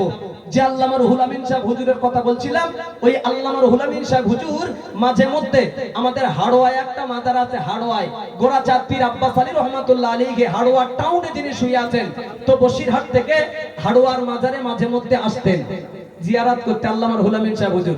জীবনী পড়ে যতটুকু জেনেছি, আল্লামা রুহুল আমিন সাহেব হুজুর বয়সে বড়, ছোট গোরাচাঁদ হুজুর, হাড়োয়ার হুজুর বয়সে ছোট, তবে ইন্তেকাল করেছেন আগে গোরাচাঁদ হুজুর। তো বড় ভাই বেঁচে ছিলেন, বসিরহাট থেকে হাড়োয়ার মাজারটা মাঝে মধ্যে জিয়ারত করতে আসতেন। এসে মাজারের সামনে দাঁড়িয়ে সালাম দিতেন। শরীয়তের বরখেলাপি কাজ করলে কি হয় দেখুন, সালাম দিতেন, আসসালামু আলাইকুম। আচ্ছা, আমরাও তো যাই কবর জিয়ারত করতে, হ্যাঁ গো, হাত তোলার আগে সূরা ফাতিহা শরীফ, ইখলাস শরীফ, দরুদ শরীফ পড়ার আগে প্রথমত আমরা কবরস্থানে গিয়ে দাঁড়িয়ে সালাম দেই না? হ্যাঁ না বলবেন? দিই।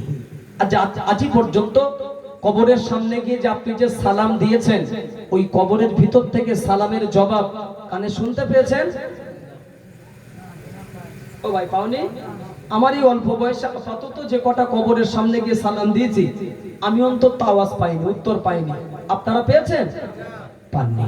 যাক, আপনাদের কান আর আমার কান সমান আছে, পার্থক্য কিছু হয়নি। যার কথা শোনাচ্ছি না, এত বড় আল্লাহর ওলি, জবরদস্ত আল্লাহর ওলি, কবরের সামনে যেতেন, সালাম দিতেন, যে কবরের সামনে গিয়ে ওই কবরের ভিতর থেকে সালামের জবাব হুজুর নিজ কানে শুনতেন।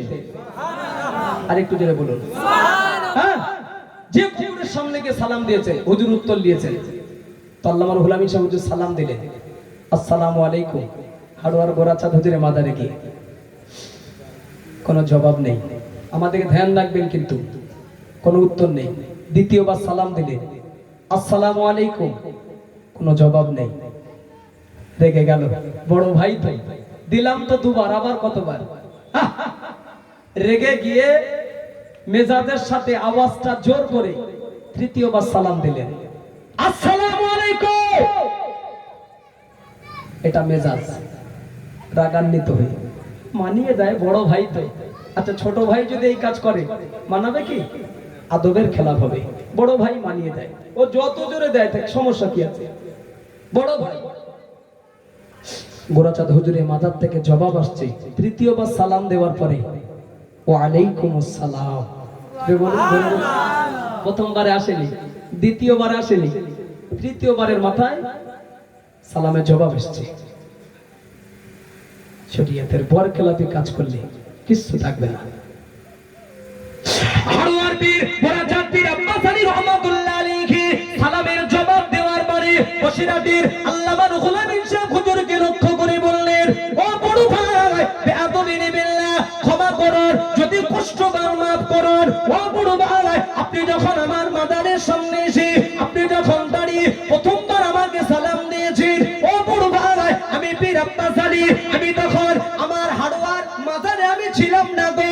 ও বড় ভাই, আমি আমার মাজার ছেড়ে দিয়ে হাড়োয়ার জমিন পরিত্যাগ করে চলে গিয়েছিলাম বাগদাদ শরীফের মাটিতে বড় পীর আব্দুল কাদের জিলানী রহমাতুল্লাহ আলাইহি হুজুরের সঙ্গে আমি একটু আলাপ আলোচনা করছিলাম, কথোপকথন করছিলাম। ও আল্লাহর ওলি, আপনি যখন দ্বিতীয়বার সালাম দিয়েছেন, আমি পীর আব্বাস আলী, আমি তখন রাস্তার মাঝপথে চলে এসেছি। ও আল্লাহর ওলি, আপনি যখন তৃতীয়বার সালাম দিয়েছেন, আমি পীর আব্বাস আলী, আমি আমার মাজারে হাজির হয়ে গেছি। ও বড় ভাই, বেয়াদবি বিল্লাহ, হাড়োয়ার মাজারে আমি থাকতে পারি না, হাড়োয়ার জমিন ছেড়ে দিয়ে আমাকে চলে যেতে হয়। যদি বলেন কেন, আমার উপরে এলাকাবাসী যারা এত পরিমাণ জুলুম আর অত্যাচার নির্যাতন শুরু করে দিয়েছে, যদি বলেন কেন, আমার মাজারকে কেন্দ্র করে নারী পুরুষের আনাগোনা, যুবক যুবতীদের আনাগোনা, পাশাপাশি আমার মাজারকে কেন্দ্র করে শিরক আর বেদাত, সেজদা, হাজত মান্নত যেভাবে আমার মাজারকে কেন্দ্র করে এলাকাবাসীরা শুরু করে দিয়েছে, শরীয়তের নিকৃষ্টতম কাজ যেটা, হারাম জাতীয় কাজ যেটা আমার মাজারের উপরে যেভাবে শুরু হয়ে গিয়েছে, আমি পীর আব্বাস আলী মনের কষ্ট নিয়ে হাড়োয়ার জমির এগিয়ে থাকি না। যাই তো যাই, অনেকেই যায়, সমস্যা নেই। আমিও সিলসিলার একজন নগণ্য খাদেম, পীর বিরোধী মানুষ আমি নই। যান, যাবে জিয়ারত, দোয়া ভিন্ন কথা।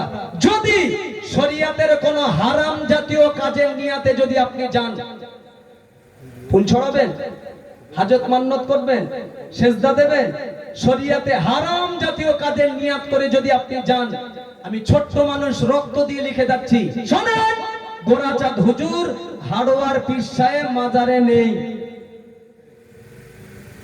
দূরের কথা বাদ দিচ্ছে, পার্শ্ববর্তী একটা কাছের কথা বললে আপনাদের সহজে বুঝে আসবে। আমাদের ঘুটিয়ারি শরীফে যে মাজার, গাজী মোবারক শাহ রহমাতুল্লাহ আলাইহি, আচ্ছা হুজুরের মাজারে বাৎসরিক বছরে একদিন ঐতিহাসিক একটা মেলা হয়। তারিখটাকে একটু বলুন তো, কত তারিখ? সবার মুখস্থ ডেট, 17ই শ্রাবণ। আর আল্লাহর অপরন্ত রহমতের দরওয়াজা খুলে দেয় ওই দিনে, শুধু পানি আর পানি। হ্যাঁ, এত পানি 17ই শ্রাবণ তারিখ আসলে। তো শুকরিয়া আল্লাহর, আমার বাড়ি থেকে একদম ম্যাপ 4 কিলোমিটার রাস্তা। আমার জন্ম হওয়ার পর থেকে নিয়ে আজই পর্যন্ত আল্লাহকে সাক্ষী করেই বলছি, যাওয়া তো দূরের কথা, এ চিন্তা কোনোদিন অন্তরে আসেনি যে একটু গিয়ে দেখে আসি, নিয়ত কোনোদিন হয়নি ইনশাআল্লাহ। তো শুনেছি ভারতবর্ষের বিভিন্ন প্রান্ত থেকে লক্ষ লক্ষ মানুষ আসে ওই 17ই শ্রাবণ তারিখে। তো বাড়ি যদি থাকি, একটু রাস্তার দিকে বার হই, বিভিন্ন জায়গা থেকে যখন কাতারে কাতার দিয়ে মানুষ যায়, অনেকের অচেনা অজানা রাস্তা জিজ্ঞাসা করে, হুজুর ঘুটিয়ারি শরীফ যাব, যাও রাস্তা দেখে দিই। চলে যখন যায়, বিশ্বাস করুন পিছনে বসে বসে ভাবি, আরে ভাই ঘুটিয়ারির মাজারে 17ই শ্রাবণ ঐতিহাসিক মেলায় যাচ্ছ, যাও, সমস্যা নেই, কিন্তু ভাবি এটাই যে পীর গাজী বাবা তো আজকের ঘুটিয়ারির মাজারে নেই। হ্যাঁ, নেই। যদি বলেন কেন, আরে গিয়েছেন জানার আমার সাথে একমত হবেন, যারা জাননি জীবনে একবার দেখে আসবেন, সত্য মিথ্যা সেদিন আমার কথাটা প্রমাণ হয়ে যাবে। এজন্য বললাম ঘুটিয়ারির মাজারে শাহ গাজী বাবা ঘুটিয়ারির মাজারে নেই। এজন্য বলছি, দেখবেন 17ই শ্রাবণ তারিখ ডেট আসার সাথে সাথে সন্ধ্যার পর থেকে নিয়ে সারা রাত ব্যাপী মাজারের ভিতরে নারী পুরুষের যে একটা আনাগোনা, যুবক যুবতীদের যে একটা হুড়োহুড়ি মাজারের ভিতরে, এবং শিরক আর বেদাত, সেজদা, হাজত মান্নত যেভাবে শুরু হয়ে যায়, পাশাপাশি ঢোল তাবলা, গান আর বাজনা মানে কাওয়ালি যেভাবে শুরু হয় রে ভাই, এবং ওই মাজারের ভিতরে সন্ধ্যার পর থেকে নিয়ে সকাল পর্যন্ত ধোঁয়ার কলকের যা আসর উঠে যায়, ধোঁয়ার কলকের আসর। জি, শরীয়তের এত জঘন্যতম কাজ একজন খাঁটি আল্লাহর ওলির কবরের উপরে হবে, আর সেই কবরের ভিতরে খাঁটি আল্লাহর ওলি যিনি, বুজুর্গানে দিন যিনি, চোখ বন্ধ করে কানে আঙুল দিয়ে নিয়ে ঘুমিয়ে থাকবে ওই কবরের ভিতরে, আপনি ভাবলেন কি করে? কথা ভুল হচ্ছে নাকি? ভাবলেন কি করে? গাজী বাবা কি আপনার কবরে শুয়ে শুয়ে ওই কলকাতার আওয়াজ শুনবে, না গান বাজনার ওই কাওয়ালির আওয়াজ শুনবে, না শরীয়তের এত জঘন্যতম সেজদা শিরক বেদাত যেখানে হচ্ছে ওখানে থাকবে? আরে কিতাব পড়ে এতটুকু জেনেছি, তারপরেই বলছি কিতাব অনুসারে আল্লাহ পাক এতটুকু স্পেশাল পাওয়ার ক্ষমতা অন্তত ওলি বান্দাদের আল্লাহ দিয়েছেন, তারা জায়গা চেঞ্জ করার ক্ষমতা রাখেন। আরো জোরে বলুন সুবহানাল্লাহ। এ প্রান্ত থেকে ও প্রান্ত পর্যন্ত এই জায়গা চেঞ্জ করার ক্ষমতা আল্লাহ ওলি বান্দাদের দিয়েছেন। আমি শোনাচ্ছিলাম, যদি শরীয়তের হারাম জাতীয় কাজ যদি না হয়, তাহলে নবী আসবে, জিন এসে বসবে এই মজলিসে, এবং বুজুর্গানে দিন যারা খাঁটি আল্লাহর ওলি যারা, তানারাও রুহানি হালাতে ঘোরাফেরা করবে। যদি শরীয়তের হারাম জাতীয় কাজ না হয়, যদি শরীয়তের হারাম জাতীয় কাজ হয়, নবী আসবে না, জেনও আসবে না, আল্লাহর ওলিরাও সেখানে থাকবে না। আল্লাহ সকলকে সুমতি দিন, সঠিক বুঝ দিন, হেদায়েতের নূর, হেদায়েতের দৌলত, হেদায়েতের সম্পদ আল্লাহ সকলের সিনায় আল্লাহ দান করে দিন। বলুন আল্লাহুম্মা আমিন। জান ভরে উচ্চ আওয়াজে একবার দরুদ শরীফ আল্লাহুম্মা।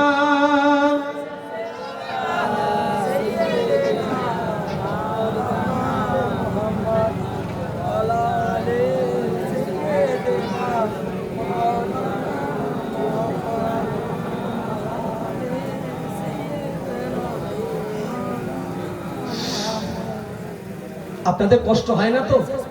সত্যি একটা জিনিস ভালো লাগে, গত বছর এসেছিলাম, এবছরে এসেছি তো একটা জিনিস, অন্যান্য জায়গায় নবী দিবসের মাহফিলের উপর যা আকর্ষণ, জয়রাম খালির মাটিতে নবী দিবস হলে আকর্ষণ অনেক বেশি। কথা ঠিক কিনা? আচ্ছা, আপনারা তো এসেছেন সব ভয়েসার মহব্বতে না নবীর মহব্বতে? একটু দিল খুলে বলেন দেখি, আরেকটু জোরে বলেন। ভয়েসার মহব্বত না নবীর মহব্বত? নবীর মহব্বত যদি থাকে একটা আওয়াজে বুঝে যাবো, নারায়ে তাকবীর। না, সত্যি নবীর মহব্বত হলো না, নারায়ে তাকবীর হলো না, নারায়ে তাকবীর। দেহের শক্তি কার? চিল্লে একবার বলেন, দেহের শক্তি কার? আল্লাহ। খেয়েছে আমরা, শক্তি দিয়েছে আল্লাহ। আল্লাহ যদি দেহের শক্তি দেয়, আল্লাহর দেওয়া শক্তি নিয়ে আল্লাহর নামে একটু জোরে নেবো, তা লজ্জার কি আছে? না, নারায়ে তাকবীর। আল্লাহর কসম আরো শক্তি আছে, চুরি করছেন কেন? নারায়ে তাকবীর। আরো আছে শক্তি, আল্লাহ দেখছে যে শক্তি দিয়েছি কত, আর আমার নাম নিচ্ছে কত। নারায়ে তাকবীর। আওয়াজ চাপবেন না ভাই, নারায়ে তাকবীর। অরিজিনাল আওয়াজ দিলে গলায় কাশি আসবে, খুব করে আওয়াজ উঠবে। যদি ওঠে, বিদায় নেওয়ার আগে বলছি, যদি চায়ের ব্যবস্থা থাকে, গাঁটির টাকা খরচ করে আমি আপনার চা খাইয়ে দেবো, মেহমানদারি করবে ইনশাআল্লাহ, তবে ফ্রি নয়, কাশতে হবে তারপরে। নেন, নারায়ে তাকবীর। জবান দিয়েছি খাওয়াবো খাওয়াবো, একবার কেসে না, কেসে না, নারায়ে তাকবীর। না, এটা বদমাইশি কাজ, এটা বদমাইশি কাজ। অরিজিনাল একবার কাশেন, নারায়ে তাকবীর। আরে আসমান জমিন কেঁপে যাবে ইনশাআল্লাহ, একটা আওয়াজ তোলেন, নারায়ে তাকবীর। যে জমিনে বসে আছে এই জমিন সাক্ষী হয়ে থাকবে, এত জোরেই নাম উঠবে, নারায়ে তাকবীর। হলো না, নারায়ে তাকবীর, নারায়ে তাকবীর, নারায়ে তাকবীর। শুধু আওয়াজ দেখে নেন, আওয়াজ দেখে নেন। আর প্যান্ডেলে জায়গা নেই, কেউ আসবেন না, প্যান্ডেল জাম, প্যান্ডেল জাম। নারায়ে তাকবীর, জোরে দেন, নারায়ে তাকবীর। আরে আছে হয়তো 500 মানুষ, আওয়াজ তুলবো 5000-এর মতো। ফুরুনি তাকবীর দেন, ফুরুনি তাকবীর। নারায়ে তাকবীর, নারায়ে তাকবীর। হিজবুল্লাহ, সিলসিলায়ে হক মুজাদ্দিদে জামান, সিলসিলায়ে হক মুজাদ্দিদে জামান। বিশ্ব নবী দিবস, আল কোরআনের আলো। সুন্দর আওয়াজ উঠবে, সবাই বলে আল কোরআনের আলো, আল হাদিসের আলো। না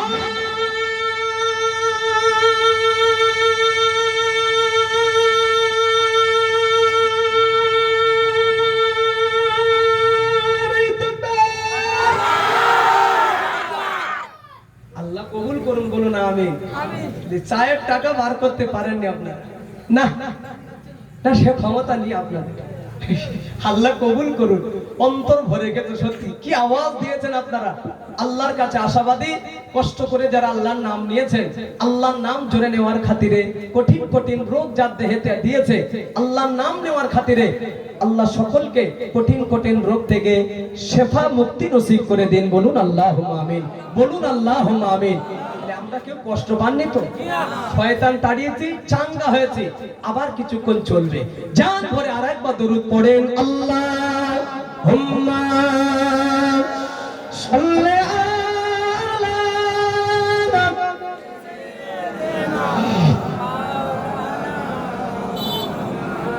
ওয়া আলা আলি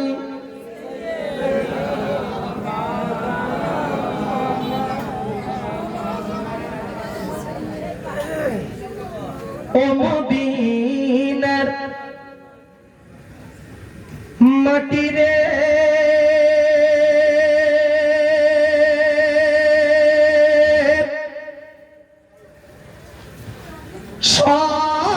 সকল সুখ বুঝি তোর কপালে। আরেকটু জোরে বলবেন না, আরেকটু জোরে বলবেন না। মদিনার কপালে সুখ আছে না নেই? ও মদিনারে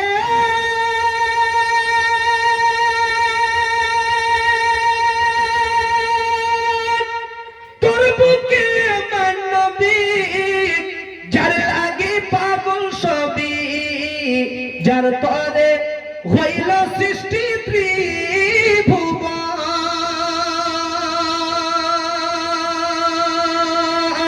কাঁদি আমি সারাক্ষণে, কখন যাব সেইখানে, কাঁদি আমি সারাক্ষণে, কখন যাব সেইখানে।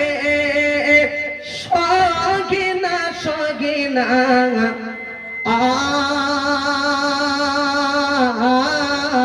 আর পরাণে, ও মদিনার মাটি রে,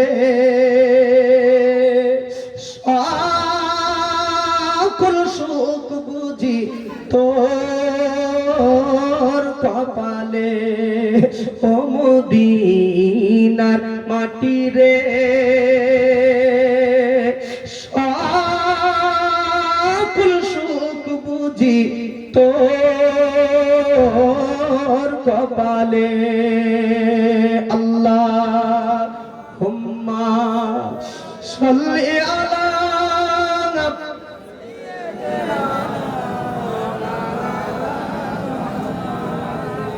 ওয়া আলা আলি সাইয়্যিদিনা।